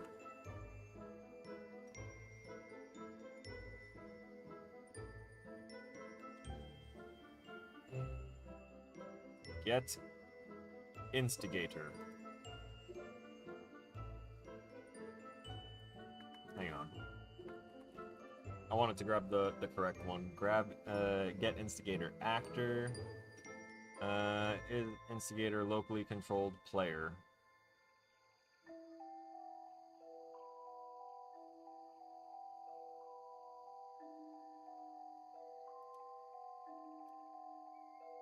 And if this actor is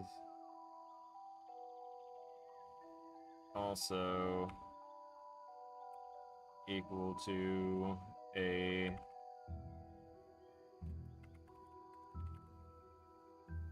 Are you just like not gonna populate? You really aren't. What is the point of your search field? That's so dumb.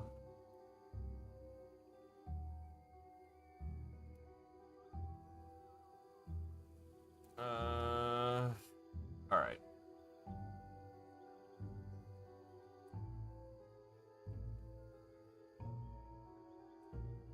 Nope.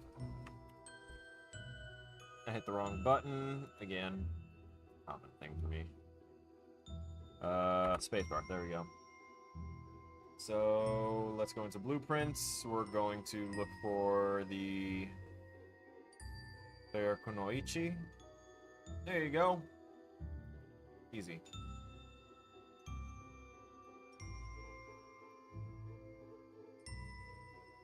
So we get instigator. We're checking to see if... Oh, it returns the instigator for the... Okay, I don't want to know if the other actor, what their instigator is. Just the instigator of this instance of a heavy damage field. And this is supposed to be a not equal. There we go. Make sure that the instigator... Actually, I could just get self. No, not self.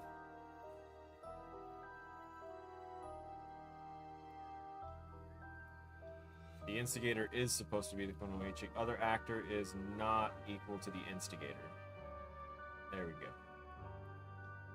That's what my brain wanted to do. Thank you.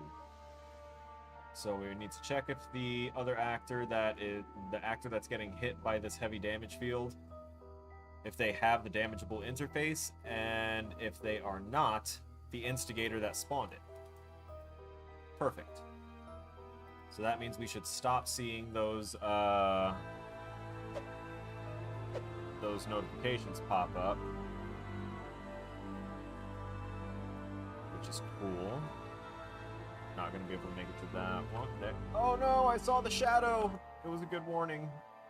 Unfortunately, I just barely cleared it in time. Okay. So here's how I'm kind of gonna test this. Yeah, see all those damage triggered? That's awesome.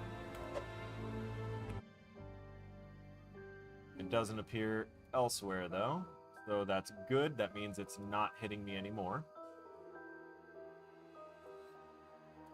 Now that also means that we need to continue on here and say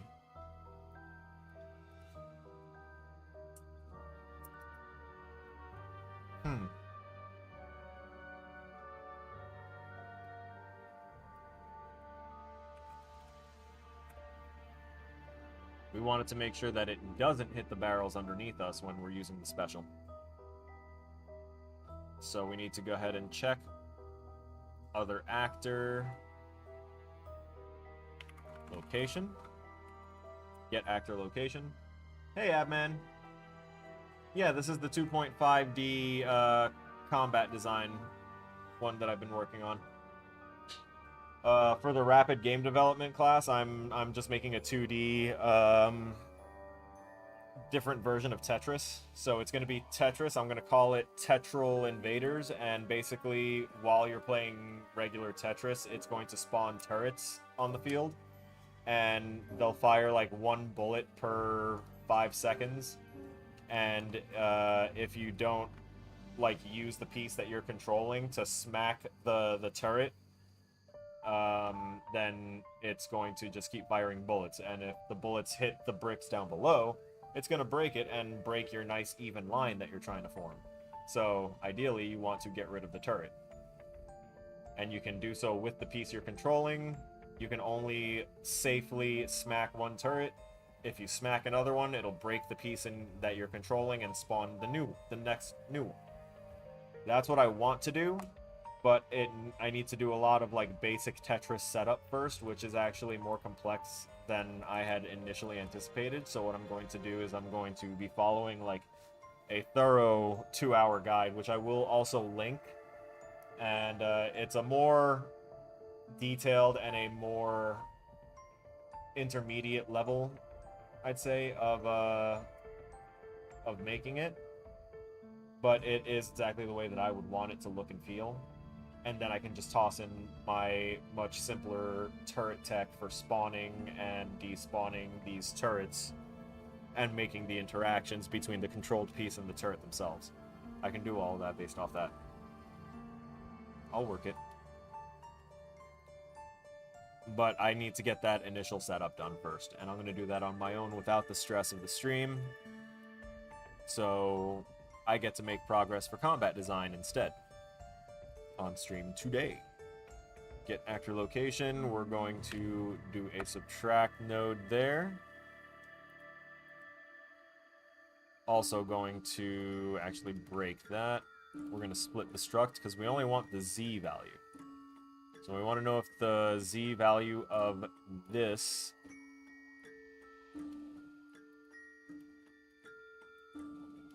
minus the Z value of the player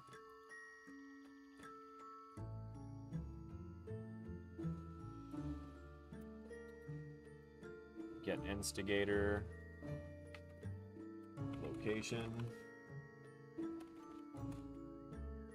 split that.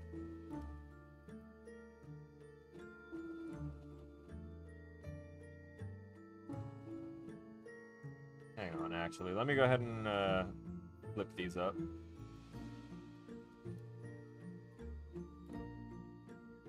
Player Z value minus target Z value. If that value winds up being, say what? If it's a negative value, right?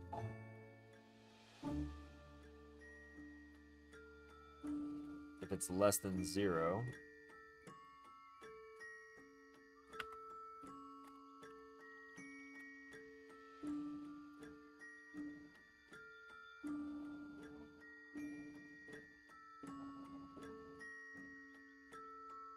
false is when we want that to go to triggered. If it's true, then let's go ahead and do a print string just so that way we can see it tell us the words. Target to low.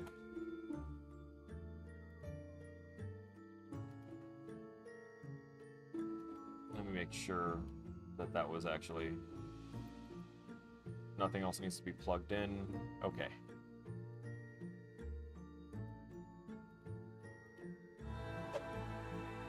So it can still damage that.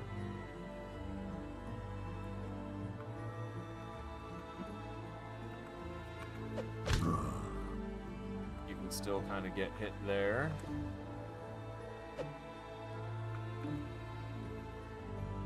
Now let's see if you won't get hit when I'm standing on you. You got hit while I'm standing on you. Why are you hitting yourself? Damn it! Although, it did feel satisfying for all of that to play out. Wait, why aren't you hitting me? There you go. Something's not right. Oh wait, I think it's in the testing that I did with him.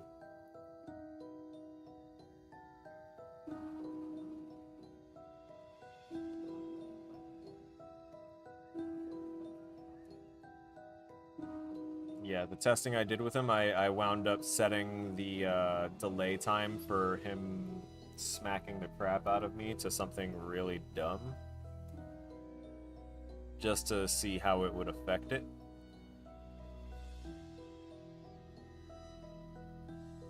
Yeah, the attack rate on the attack timer there. Wonderful. Alright, so instead of 5 seconds, we're going to set that to 2.35 seconds.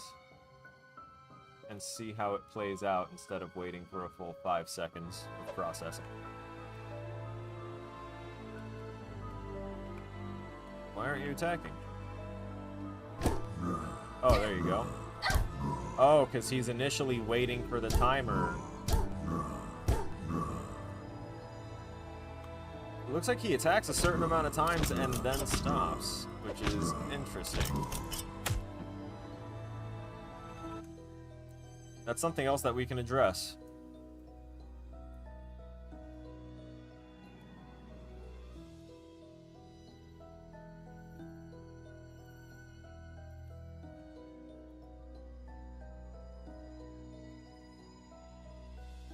I'm gonna take this and I'm gonna put it over here.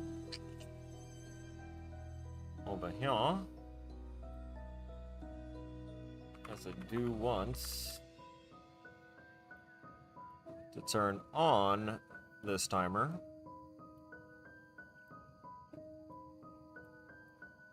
And it will only reset when it's cleared and invalidated it. Negative. Music is not from Assassin's Creed. This is right there. Soothing Sounds is the channel name. Should probably drop a sub there.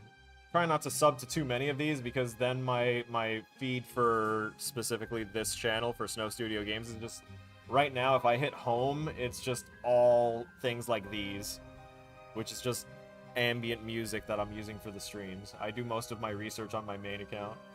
I really need to do some more on this account as well, so that way it's not just all like that. Let me cut out that replay. Move that over.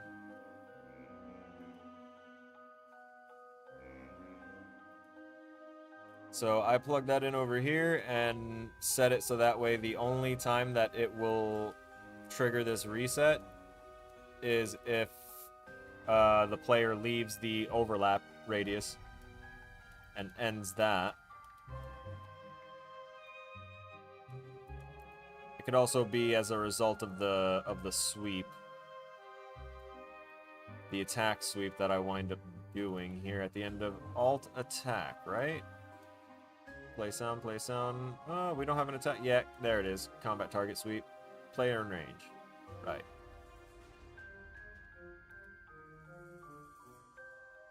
Clear and invalidate timer by handle. Crap. I'm gonna have to store that handle, aren't I? Yeah, I am. Darn. It actually will make it a little bit easier. Fine. Promote to variable, and we're gonna call this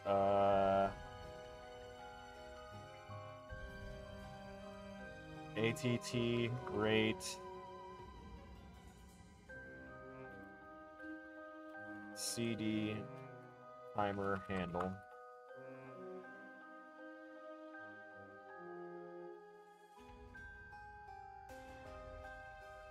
So we set that timer handle. Yeah, I know you're gonna be upsetty about it. But, oh, look at that! You're fine! Oh, you're gonna be upsetty about it too? Oh, look at that! You're fine!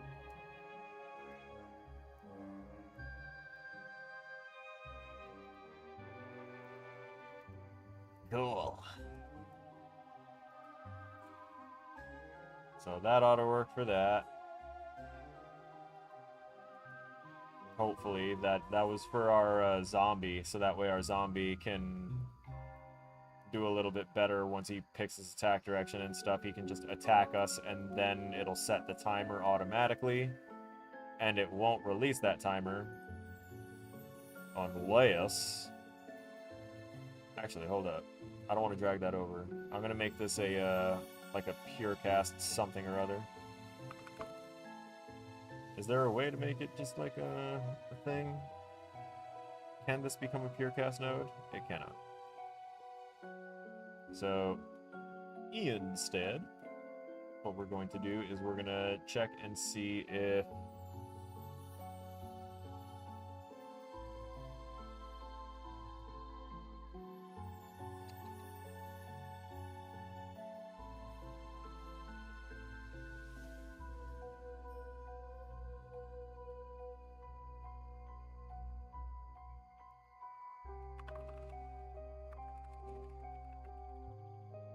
so if in combat,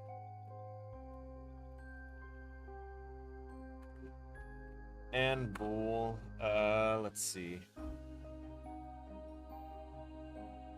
Ah.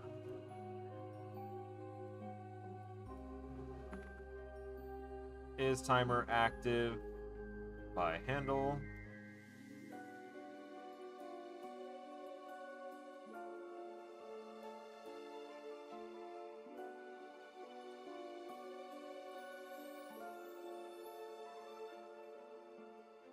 If the timer is already active, that's fine. Damn, I'm gonna need to do this in stages again. I hate this. I'd love to just check for all the conditions at once, but there's different, like, variables that can mess things up along the way as well. So, in combat, if that's true, we'll branch here. If it's false, if we are no longer in combat and that combat sweep is done, and it determines that we're not in combat, then we're resetting. Automatically. If we are in combat, fine. We'll check and see if the timer is on. If the timer is active, then there's no need to do anything else. If it's not, then we go to that do once, which should reset itself whenever we are not in combat. And once we're not in combat, that means that it went through the combat target sweep in order to set not in combat, and then it also set the clear and invalidate timer by handle. So it shouldn't go any further.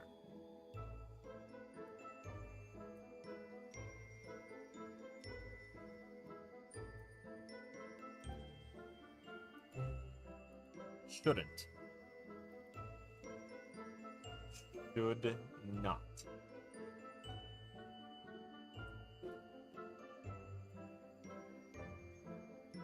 And that whole timer will invalidate itself and stop itself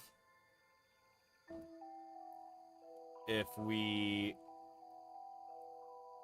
have the player leave the attack detection range at all, or if the result of the combat target sweep returns that the player isn't there anymore. And this whole combat target sweep, by the way, is a contingency. This function... Oh, the music in the game. No, I don't think it is. It's from that paid pack that I got from the Humble Bundle when it was like 98% off. That had all of those thousands of sounds. Yeah, I wasn't kidding when I said I don't really have to look for sounds anymore. Uvani got me covered. I'll type the name of the company in there. I'm pretty sure that's it. Those are the guys that that went ahead and like made all the sounds that I've been using in my recent game projects, because there's just a lot that they have available. I got it all on sale through Humble Bundle, BT dubs. So if you wind up finding them, you're gonna see their prices and stuff and be like, oh, how did he get all this stuff? Humble Bundle. Trust me, I'm swearing by Humble Bundle lately, and like GOG. Because Steam had to update their stuff and like make everyone aware, hey, you don't own your shit anymore, which, kudos, finally. But at the same time, like, goddamn, things are not okay.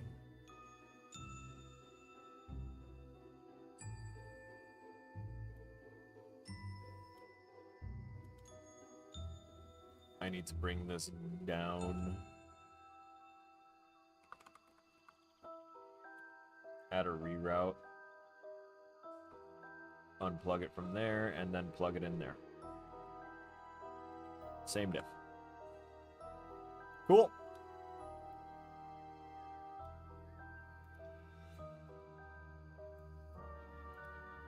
Attack cooldown literally just checks if we're attacking, if we've been hit, or if we're destroyed. If any of those are already true, then it sets that our zombie cannot attack. If they're false, then he can attack. And once he can attack, which is over here, then he does it. If he cannot attack, then it goes ahead and resets the do once for the can attack thing. Because it'll only let him enter the alt attack command if he can attack, and that can only be possible if he's in combat, not attacking, HP is higher than 0, which basically is just if you're not destroyed, but there's a step between the HP reaching 0 and it declaring it destroyed, so we use this one. This one happens first. And also want to make sure that the enemy is actively not in the animation of getting hit, because it sucks when you hit an enemy, it has a reaction, and that reaction is cut off almost immediately for it to start beating your ass. No one's reaction should be like that, especially a zombie. I don't care how supernatural.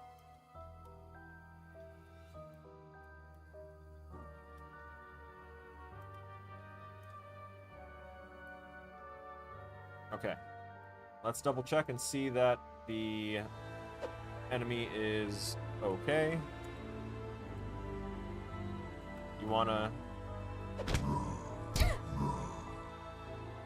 Yeah, you're still kind of slow on the draw there. I need to see what's happening with the enemy, because it was working fine. I'm trying to remember which thing I did. I think it was actually instituting that timer that may have gotten it a little fucky.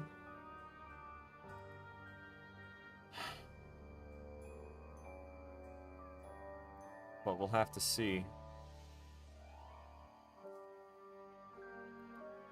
Back when I had it at 1, it was like constantly wailing on me. But let's set it to that for now. 1.35. Let's hope that that will help it do something down the line. But for now, we want to go back in here and try and print out what these values are. So first, I want to print string. Ah, you thought I wanted that in the duration. No, I want to string that.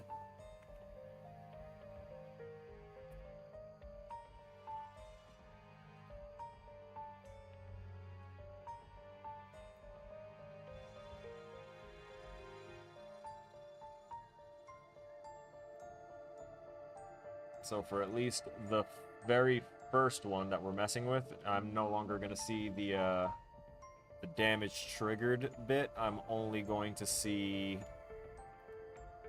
if it is not the instigator and if they have the damage thing, which is fine. This is so that way I can calibrate where my math needs to be to understand the logic of if an enemy is lower than it needs to be to get hit by me. How do you feel about not owning your games no more? Because Steam has a new policy, and in California, you just own the license to play the games. Now, it's not just like that for California. It's the Steam thing overall, and it's not just Steam. It's kind of been a thing overall for software, and it's been getting worse and worse and worse. I guess once companies realize that people like the convenience of not having to clutter things up with physical media, and they took that as the green light to, okay, let's digitize stuff. It's working. That's all good. And, oh, wait a minute. What about subscriptions? And then everything went downhill. Because they monetized a perfectly reasonably good service to the point of like really crazy inflation on it, and it's become commonplace. It's just become commonplace to, you know, have people pay the standard price that you would pay for a game. Because I see so many people saying, oh, can we expect to see the pricing of games go up? Or, oh, these prices are totally reasonable at $69.99. And I'm like, okay, so for $69.99, and that's not a pre-order cost or anything, you're getting the base game later than people that paid the extra money for a pre-order, in a state where it is probably either going to be better than what the pre-order guys got because you have a day one patch, or it'll be worse because they got an advantage because they found a bug that didn't exist before the day one launch, and they get to capitalize off of it. There's so many things that happen, and out of all of it, the worst part is that after all those sales are done, they really don't give a shit about the longevity of the games anymore. They just want to keep making money. And as soon as something stops making line go up, they pull the plug on it. And in the past, it didn't really matter to the end consumer, because we still had the game. I can dig out my N64, and I can go ahead and probably get that thing running and operational right now, and have a game from my childhood that I actively played. That exact game, that physical copy, was with me when my dog was still alive when I was 12 years old. And I can plug that thing in, pop the cartridge in, turn the power on, and it should work. And I should still have access to the game that I earned with allowance money, and or my mother bought me, and or however I acquired that game. I paid for that media, and I owned that copy of that media. It was mine, and they could not take that from me by law. That's not the case anymore. Because of the sheer fact that you don't hold that physical media, you have no proof beyond their letting you use the stuff. And by them wording it as such that they are just letting you access what they own, they are retaining that ability to take away from you what you have already bought, paid for, and been using exclusively, whether it is a single-player game or not. I understand that if you want to foster a multiplayer environment like an RPG or something, and you get certain measures implemented to take care of, banning cheaters and all that other stuff, that's fine. That's fine. But do not drag down the single-player people with stuff like that by forcing us to be online so that way you can check our fucking licenses for things that we paid for. And then, if we're not online, we can't play the games that we paid for. Damn, what if I can't pay my internet bill one of these months? I'd still like to, play some games to forget about the fact that my life is miserable. Oh shit, I can't access anything anymore because Steam says that I don't own this shit, because it can't verify that I do. You see how that's a very bad precedent to set, but people didn't think about that ahead of time, and those that did think about it were quieted very quickly, either with money and or threats of, hey, shut the fuck up, no one cares. Most of the way the world is now is a direct result of complacency and acceptance of a status quo that didn't need to be accepted.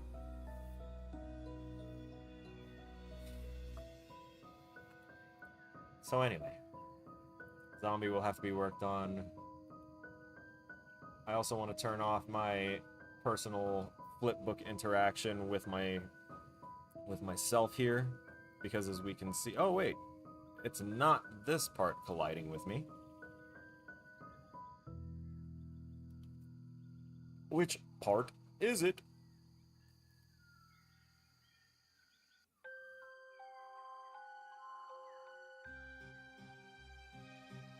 Camera boom's not gonna cause an issue with itself, right?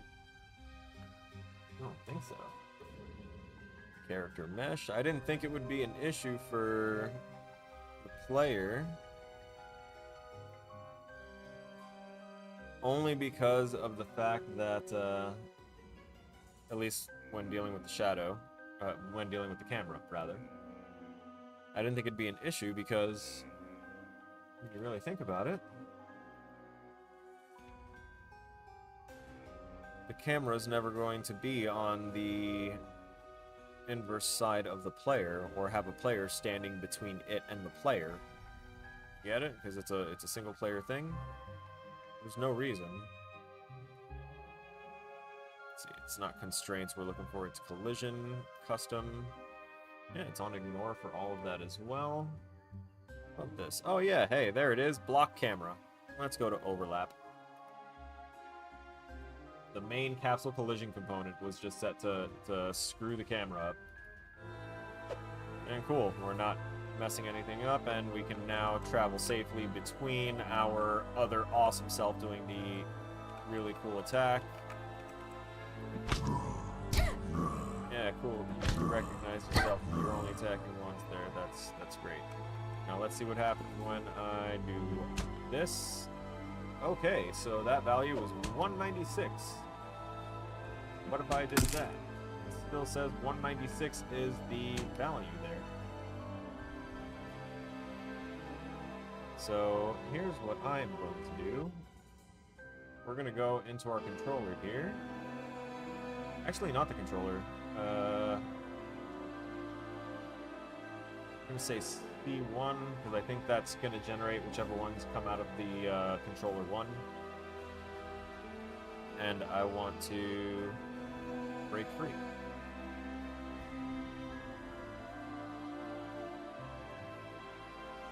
I basically just want it to know when to... Oh no!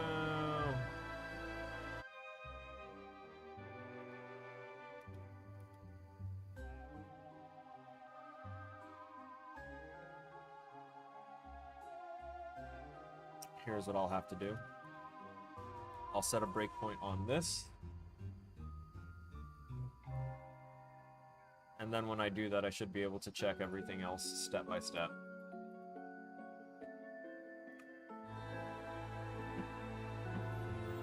There we go. We set the lifespan. Next node to be executed. This is for current graph, but we're not looking for that. I want to go into the next part of the next node to be executed. There we go. Animation control. Nice. You're setting the lifespan again. Interesting. Good to know. I really do need to put do onces on like everything. And or work it better.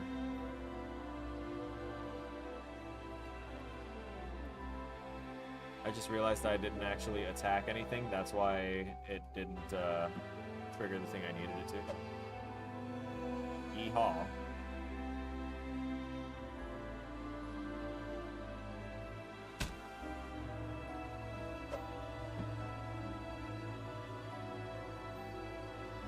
Alright, spawn the thing. Next. I'm actually going to skip on over and do this. And see when I can... Yeah, there it is. Alright, cool. So now this can give me information. So get instigator, actor location, and it's generating appropriate values here. 257 is my current Z. And then 61 is the Z location of the other actor.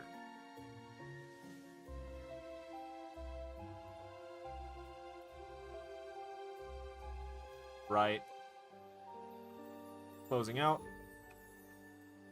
I just realized I had to do that there. And also, I think I may have the wrong... something set up wrong. One moment. Studio mode.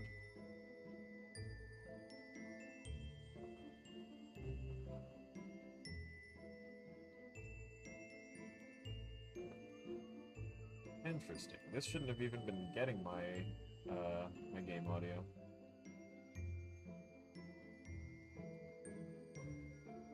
Interesting.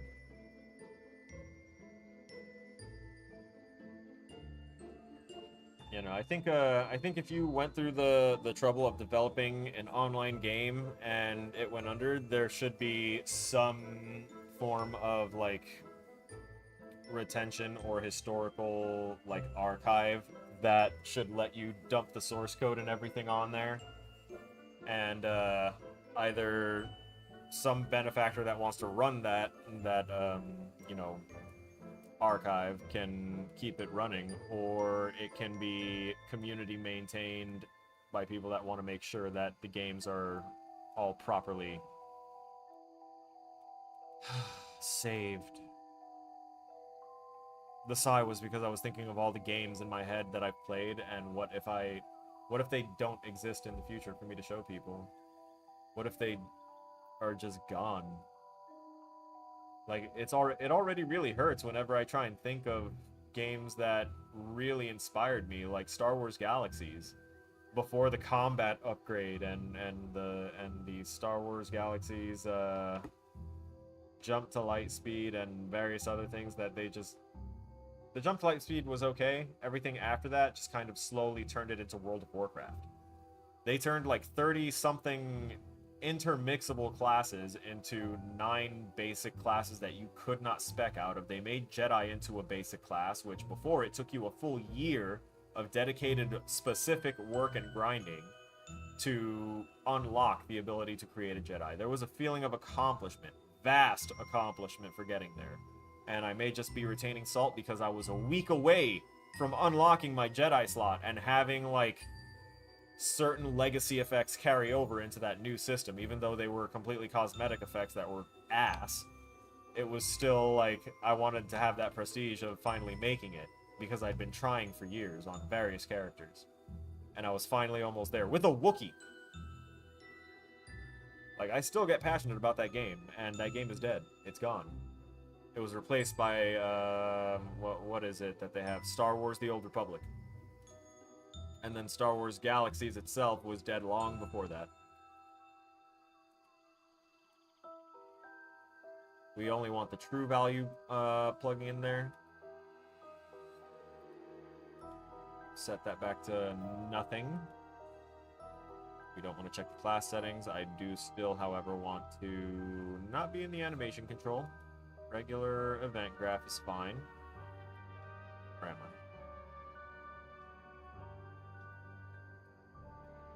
Where did I have... Oh, there it is. Down there. Set lifespan. Perfect.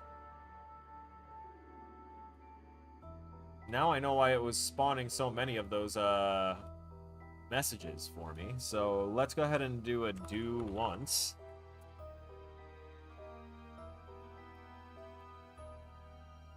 And once these are true, we can undo that.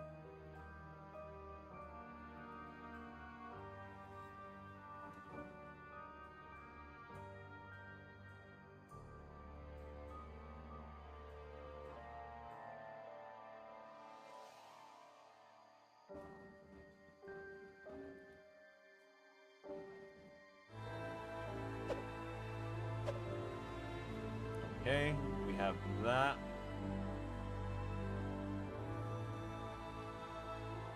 I remembered that I don't have the other... I don't have anything to hit yet, so I need to make sure that I'm kind of in range for that. Do.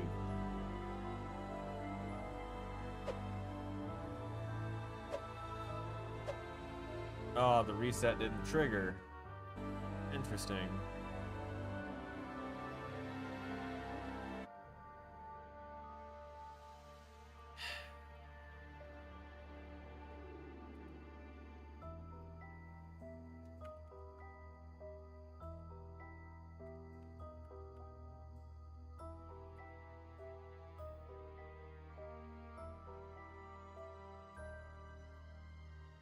This should just be a...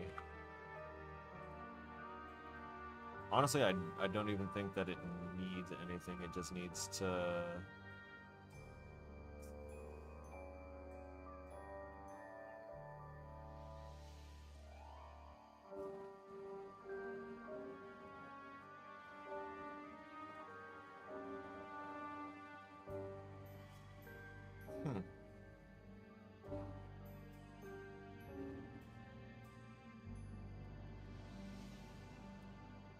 Let me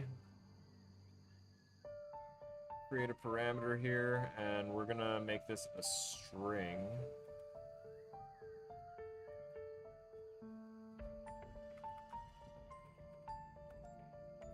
We're gonna call that reset ID.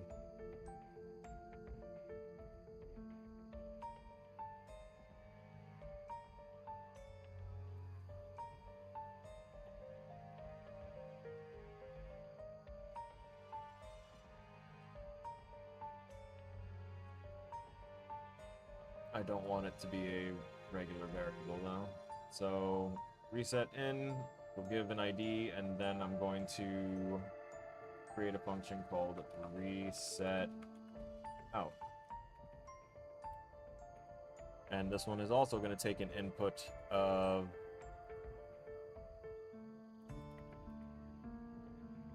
incoming reset ID.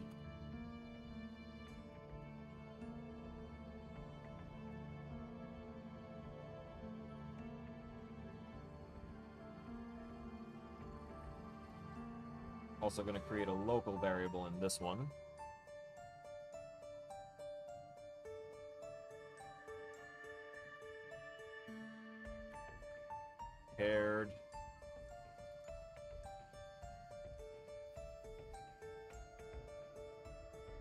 Paired ID string. Okay.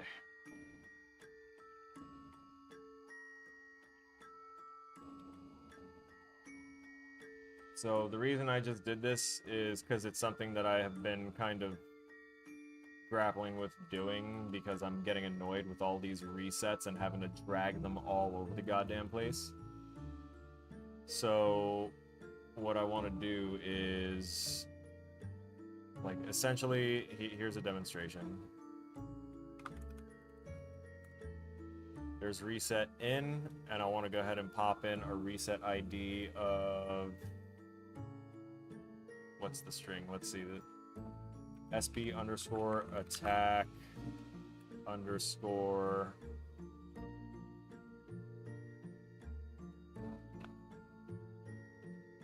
let's say field spawn. Field spawn 2. That's the reset ID. So now, whenever I want to go ahead and call that that reset ID out,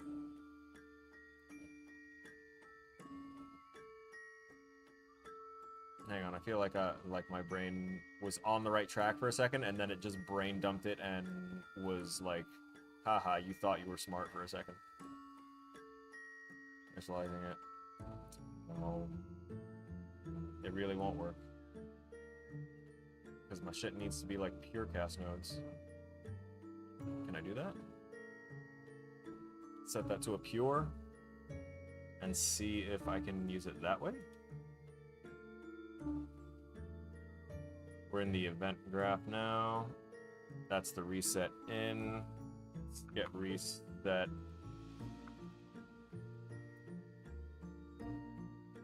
Yeah.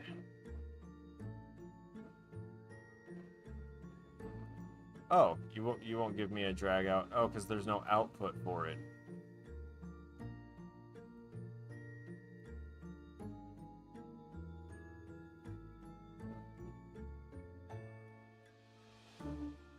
And also, I know why this is conflicting in my brain. My brain is thinking of if this were an event listener type of thing, because then I can call out to it. That's essentially what I was trying to do, but I'm not going to be able to do it because the method I'm thinking of is not actually going to be an effective solution for that. Oh, cool. You're doing the thing where you're not going to let me delete anything again? I love it when you do that. Thank you, Unreal Engine. You are such a compliant piece of equipment. I am now going to reset you.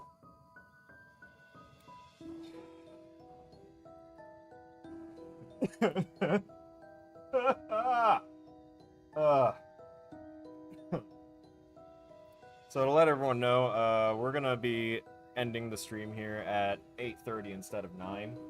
So that's gonna be in 34 minutes. And that's because I want to make some food for myself and get back to focusing on this with my own music and stuff going on. I love streaming for y'all. I really do. But the amount of stress that I've been under for classes lately has been really detrimental to my mental health. So if I cut off early, that's typically why. I'm just saying it for any kind of future streams. But I'll always kind of be transparent about it, like, hey, I'm not feeling it, I'm gonna need to leave a little early. Not need to leave a little early, I'm choosing to leave a little early because I'm a grown adult and this is just something that I do, right? So we're going to be ending the stream within about a half hour because my brain is starting to hurt. I'm hungry. Various other reasons. So, here we are yet again.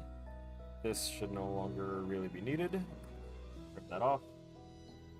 This is all back on that original damage field. Get rid of that.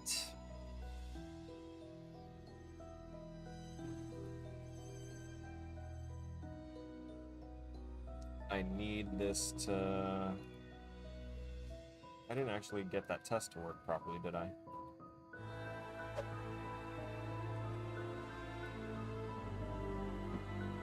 There we go. Oh, my apologies. It's the heavy attack, and... Oh, hey, it's actually tracking the spawned ones. Cool.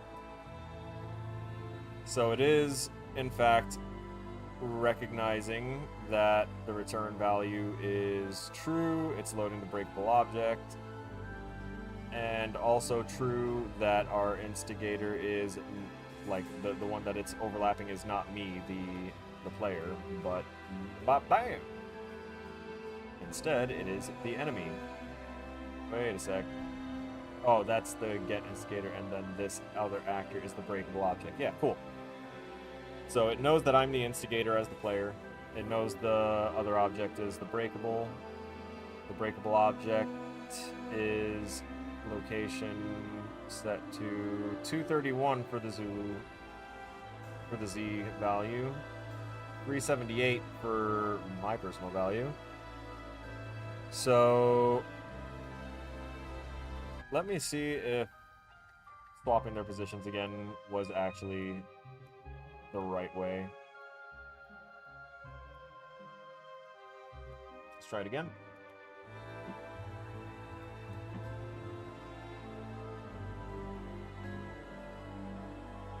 Set this to the spawned one. Oh, I missed.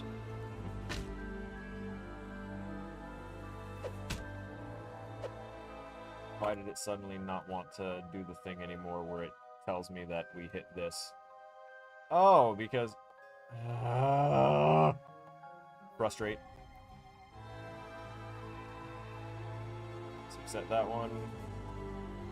That should check for spawned one.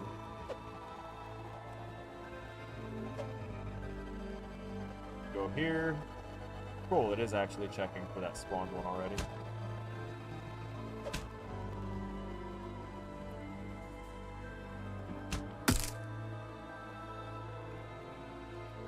Although I feel like it's not succeeding anymore. Idle, not attacking, all that stuff.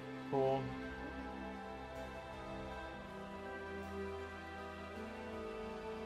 I'm pretty sure that the reason that this is no longer firing is because it's not reset.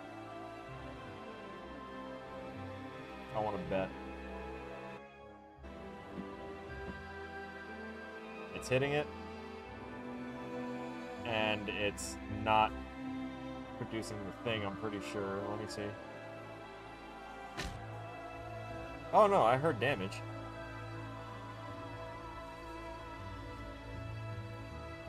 Oh, then again, it does spawn this as a part of it. So actually, I can technically drop off that initial damage field. Now that we know that it does work, I can just kind of remove it there and see about getting this to function the correct way.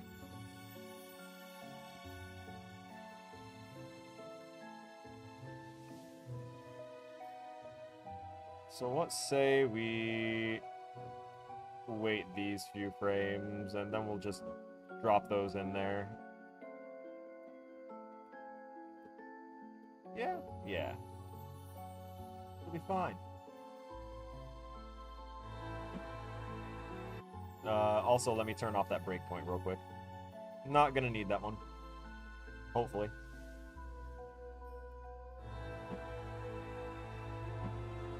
Alright, we hit this, which means that it should take us to this.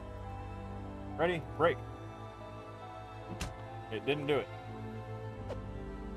It at least brought us back to this, though, so we know that that is working correctly. Again. Ah, there we go. Now we're back on 2. And it didn't do the thing. 3.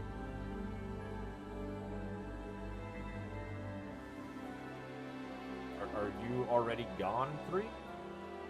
Is that what's happening? Does 3 no longer exist?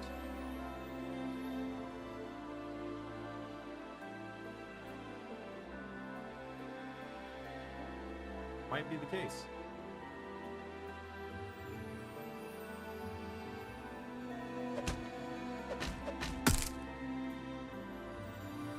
So, interesting. We'll just toggle that breakpoint instead.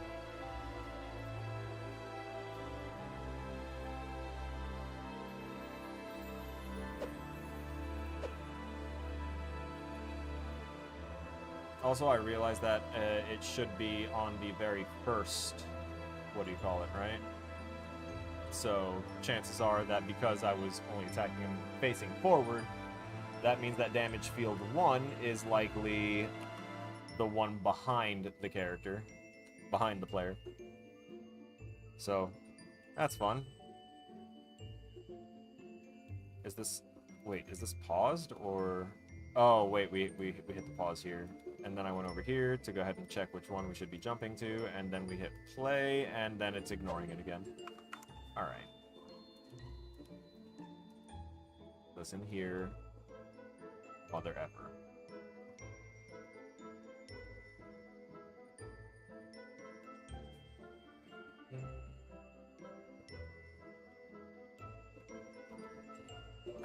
We'll skip that. Skip that, because those things shouldn't exist. I messed up on that. We'll get rid of them. That's fine.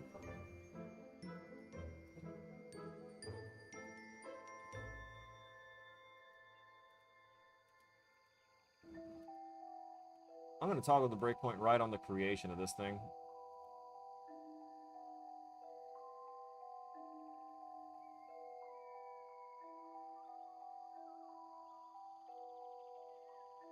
That ought to work. Cool. Now let me go over here. Do you exist? You technically do not exist yet? Okay.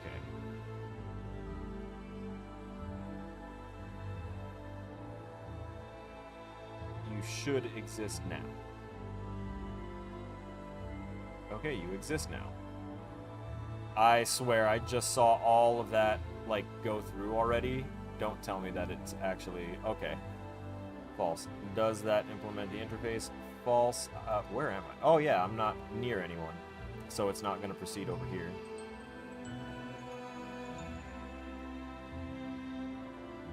Yeah.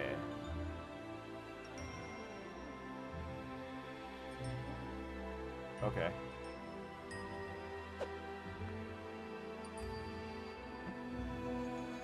Okay. Next should be the next spawned object. Not continue execution. Next node to be executed is the begin play for this. Okay. That is fine by me. Because then that tells me that we... That's perfect, because it put me in here already for the troubleshooting of this. That means that we should be hitting someone with that next. Oh, okay, yeah, that's right. That's right. Of course. Of course. We need all this. For like all of them. We're gonna skip that. That's gonna be like the end result thing, and get rid of all of these, and then we're just going to paste, and paste, and paste. No eating paste. Just pasting. No tasting the pasting. No taste, only paste.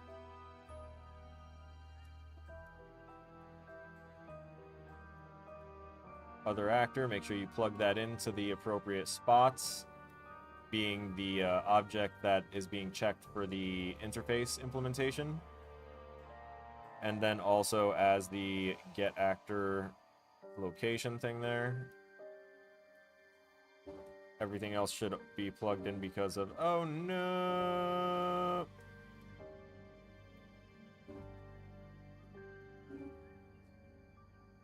Right. Plug in other actor to there. Make sure that the other actor is not the instigator of this, of the creation of this lovely, beautiful creation. No instigation. We can collapse this. We're not using any of those advanced structs anymore. When we never were. We were just kind of looking at them and drooling a little bit.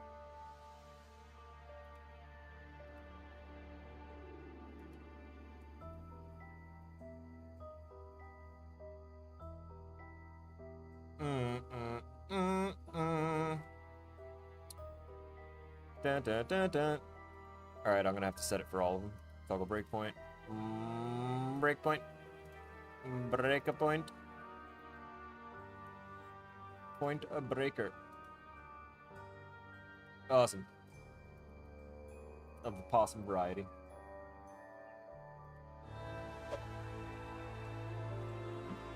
Do the thing!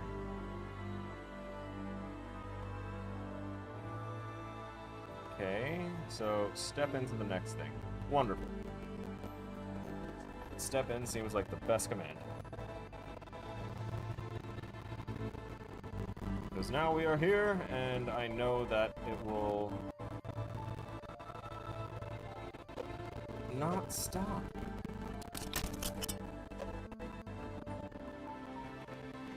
I missed. That's why.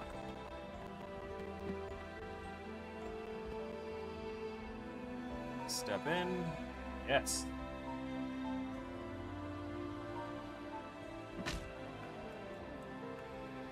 I'm also not above the thing. So it's probably not hitting it exactly the way I wanted it to not hit it. Step in. Let's hope. Hey, it's actually detecting and hitting things. Hooray! 231 minus 378, and that value would wind up being a negative value! So this would wind up... Yeah, there's no debug data because it's not being called and requested, but that would wind up being true! So we can end the debug session now, and go ahead and say, if that's the case, we're going to say that you are too low.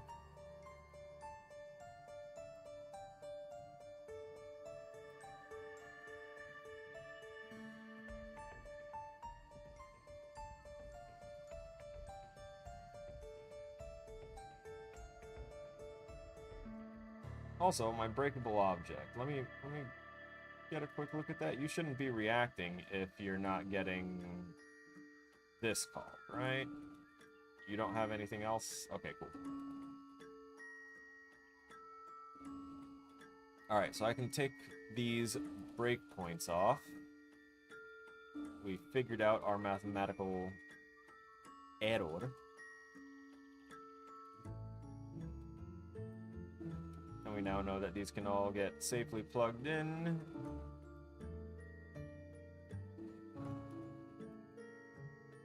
And then once they are safely plugged in, we can either all have them say target too low or damage triggered. We're going to keep it like this for now.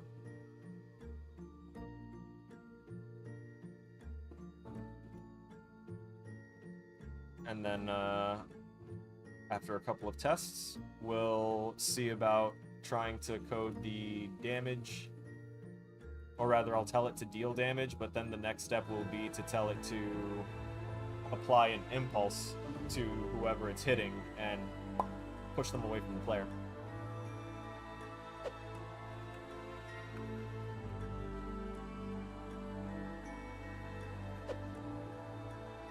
I can take this breakpoint off because we should just be monitoring stuff here.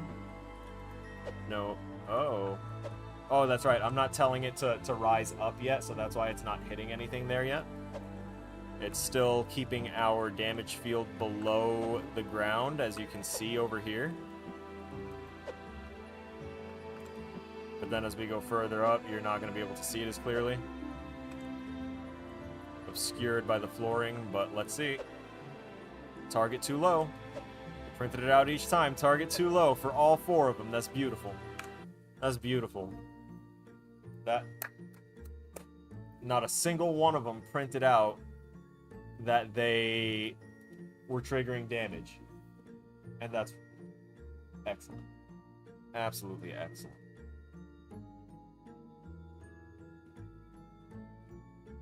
So now...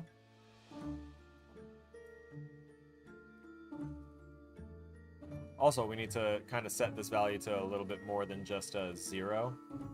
Because if we want to take an actual look at this, let's not look at it from the right, let's look at it from the front.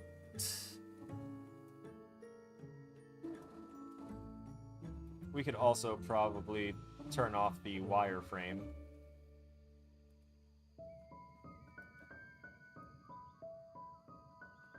Maybe it's not in the wireframe, that's crazy. Yeah, it's not in wireframe, it's just everything's 2D. And we're looking at it from the angle where you aren't going to see them. That's so hilarious.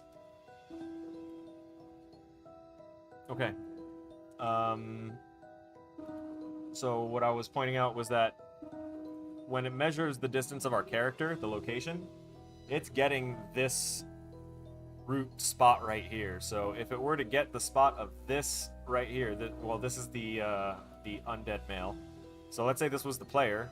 It's going to get that spot right in the middle of those crosshairs, right at the core of that tiny, of this right here, just right there. That's the spot. And that spot is defined as -296, -626, 267 for the X, Y, and Z values.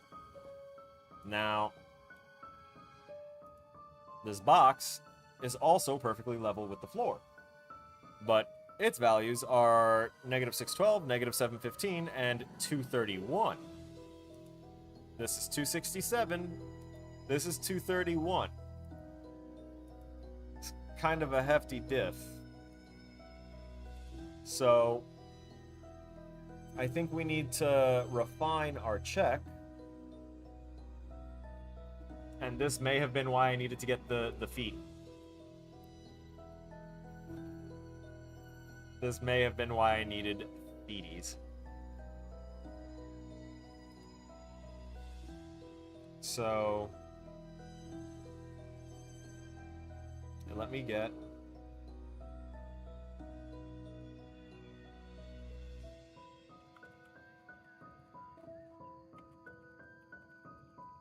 we're gonna call it the foot vector. No freaky. It's not gonna be a rotator, it's gonna be a vector. And since we know that everything is copacetic with it reaching begin play here, that's totally fine. So we're going to come up here and we're going to say we're going to set foot vector equal to... We're going to have to cast to player Kunoichi class and then get instigator actor. Or rather, just get instigator. Spladam. If failed, we're just gonna print error getting instigator reference for heavy attack. Nice and specific. But if not, then if it's not a failure, and we go here, we go get that get foot ref spot. No, not that one. Let's type ref, get ref spot feet. There we go. And now we're going to world location. We're going to get the world location of those grippers and plug it in to the foot vector. And now we have a location where generally we should be spawning at, but at the same time it's also the location How do you think about Review Tech USA deleting his 1 million subscribers YouTube channel? That's his choice. Honestly, it's up to, I don't know the person. I don't know really what they're about and what they're doing. But generally, on a platform like this, if you've got a large, viewer base, and, you've got your community, you've been building up, and then you just delete your stuff, that's, that can be viewed from numerous different angles as many different things, but to me, that reads as I'm sick and tired of behind the scenes shit that is messing with me, and I don't want to do this anymore. And or there might be some sort of scandal that they just don't want to take part in. Maybe they restarted their stuff. There's so many different variables. Without knowing the person and knowing what their most recent content was and if it was different from what they've been releasing or anything like that, without knowing their interactions with other people within their genre space, it's all the same politics as entertainment, as show business, because of the fact that streamers, YouTubers, content creators, all those titles that people have while they are behind a camera, behind a microphone, holding a controller or not, when they are behind a camera and talking to other people and interacting with other people or recording content for other people, they are technically considered an entertainer. Not to be confused with influencers. Influencers are not entertainers. If they are just sitting there and doing product reviews, then they're reviewers. And they are influencing people with their reviews. But that is not the form of content creation. That's just people imaginatively coming up with stuff or all this stuff. It's reviewing what already exists and rating it, essentially. And that's something that happens a lot too. And the reason I brought up review is because I see that the person's name was Review Tech USA. So maybe they reviewed something and several things they said were wrong and all their credibility was about to go out the window, and or they were about to face a huge lawsuit. So they were like, you know what? Let's settle out of court and whatever. He was doing different types of content on his channel, Twitch channel, rather than his YouTube channel. Maybe something trailed back. Who knows? At this point, you'd know way better than I would. All I can do is speculate.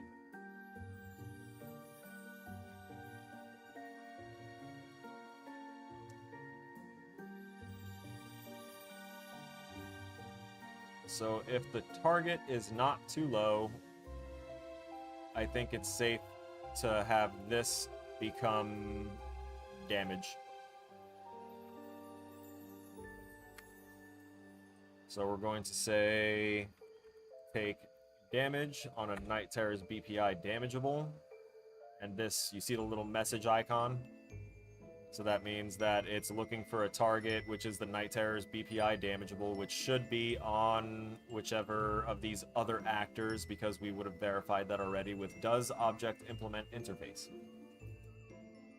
So whenever this is false, we want to make sure that we are dealing the damage that we have got from, what is this, set damage amount? Yeah, so set damage amount.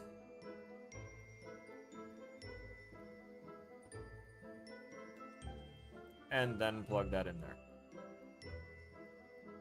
And we can do that for all these, because that's the whole point of the special attack, and the fact that it's supposed to impulse and push enemies out. If they get hit by one of those fields, they're going to get bounced out of that field and possibly into another field, which is exactly why I have it on component begin overlap with each individual field instead of on actor begin overlap. Because I don't care if it's just, oh, we detected one overlap on all 4 of these things. We're just going to do damage once on that first thing detected and everything else is fine. It's a horrible way for it to work. So we do it differently. And we just tell it to do this logic for all of them. Every single one of them. What's this? Oh, yeah, that's right. I gotta... No! Okay, fine. It's gonna have to be individual.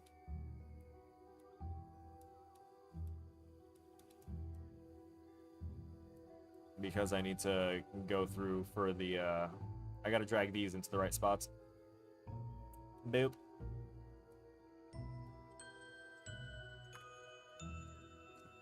Get components by interface. Oh no. Where did it move me? Oh yeah, that doesn't need to have the interface thing, but that one did. No, it's fine. Cool. Copy these and toss them in. Making sure to take other actor, plug it into the damage node for our interface. Who loves interfacing? I do. We're going to be wrapping up here in about 7 minutes.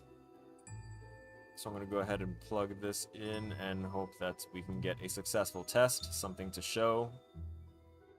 What type of YouTubers or Twitch people do you follow? I don't even look at Twitch anymore. But for YouTube, honestly, I follow and watch a lot of One Piece YouTubers, whether it's like One Piece reaction channels or One Piece theory channels and spoiler channels, because I'm completely caught up and I'm like heavily into One Piece. It's all I've really been into for the past year and a half, 2 years.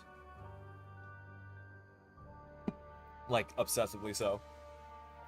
Aside from that, I get gaming news and information from like Bellular News and Games from Scratch, and a few other channels that are like that.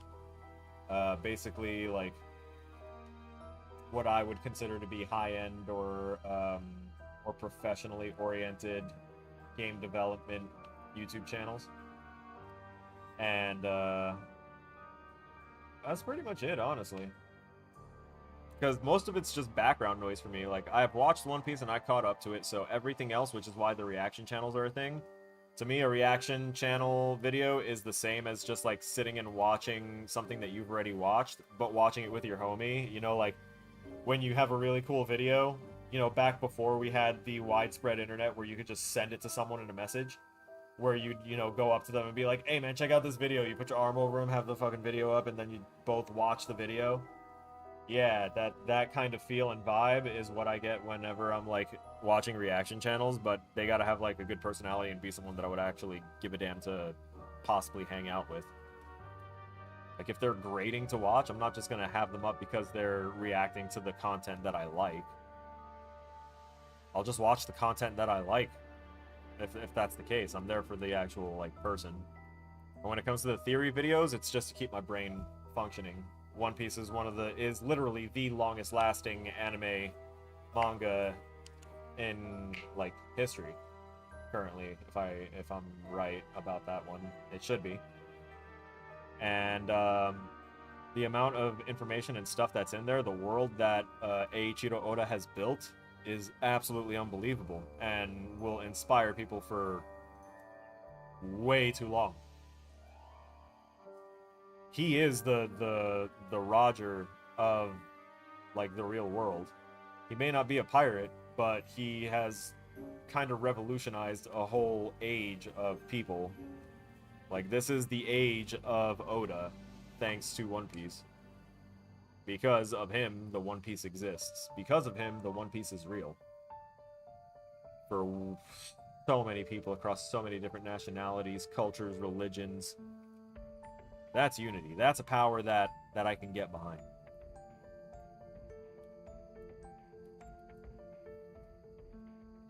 We need to see now if this will deal damage to the barrels and or enemies whenever we are kind of level with the... Oh, wait, I didn't get that proper distance, did I? That's what I was trying to look up. Front. So this was 231, that's like 267, so let's say that 35, let's say about, I'm gonna go with the 50 pixel difference. Oh, no, wait, no, we got the feet. That's right. We got feet. Y'all, there's feet.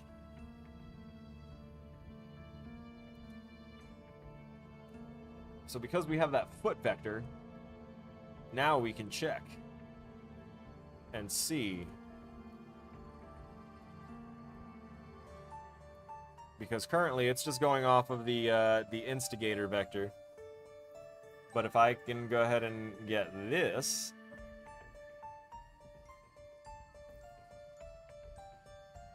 get foot vector, and we'll go ahead and just split that struct. We'll get rid of this entirely. And then I can plug in that Z value.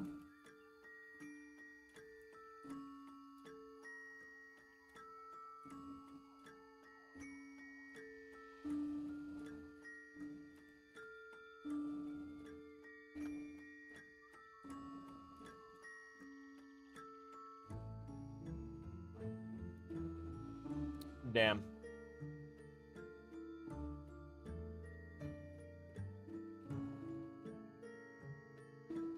Just realized something. We know that it's getting the foot reference, but we also need to. Damn.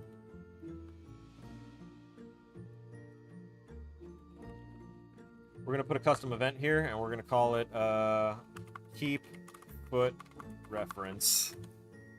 I hate this. I hate this so much. All the feet, all the foot talk. Timer, set timer by event. On event begin play, it'll be looping, and it's going to loop every 0.25 seconds. So every quarter of a second, it's going to check. We're going to set it to max once per frame. I watch gaming and anime analysis videos, lost media videos, and creepypastas. Hell yeah, I used to watch creepypastas. Like, I used to have a wider diversity of stuff that I would watch, but once I entered school and once my attention was primarily absorbed in here, I was like, you know what? I'm just going to stick to either stuff I know that will only occasionally have me look over and, like, focus on it, and everything else is just going to kind of be playing in the background. I can barely get into, like, my friend's Discord channel into a VC and sit there for too long if I'm working because I can't split my attention like that. I fail every time I try. So what I'm doing here is I set a timer on begin play that loops every second or every 1/10 of a second, but it will only play once per frame at most if it comes down to it. And what it's doing is it's checking where our player is and getting their foot reference and updating that world location. That's all it's doing. The reason we want that is so that way we can have an updated Z location to plug in there.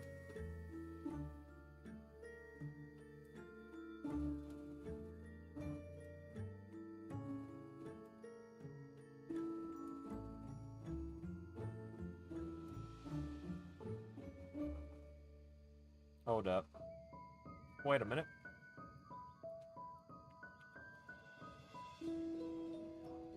If I kept this like this, and then use foot vector to do a little math and say that this Z right here for our actor, like the main actor,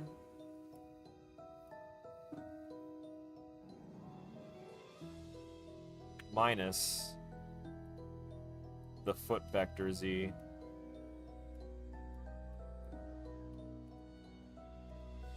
Okay. Toggle that breakpoint. I want to see what happens here. These should no longer actually be printing.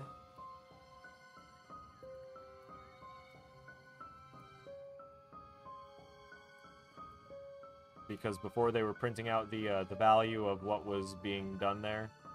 So it's not really needed, especially not on all of them anymore. If I'm going to keep it here, then it's going to be for finding out what this value is. And I know I went over the 8:30 time, but I just want to test this out. So that's still good. It was lower than me. This is now going to check. Ho 378 minus 0, because foot vector is for some reason set to 0. The entire foot vector is 0. Did this just never go through?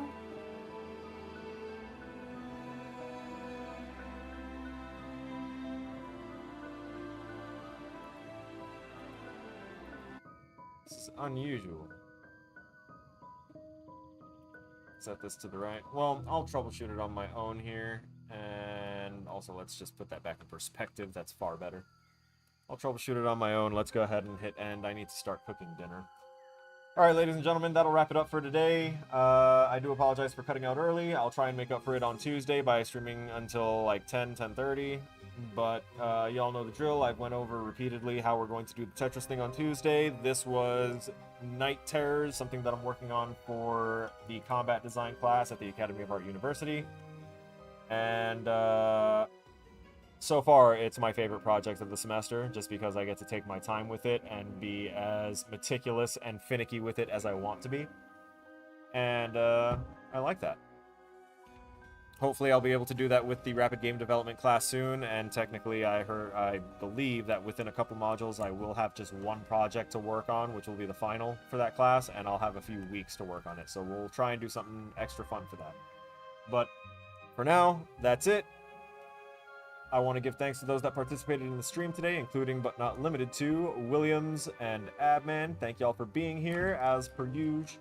Thank y'all so much. I also commented in the chat, so I'm just going to give myself a little pat on the back. And that's it. If anyone has any questions or wants to hop into the Discord for any reason, the Discord link is in the description. It's an open link. If it ever becomes a problem, I will remove that link. Let's try not to make it a problem. So if you are entering with the intent of being a problem, I will handle you. Please don't. With all that said and done, my fellow snowflakes, I'll see y'all in the next one. Stay frosty.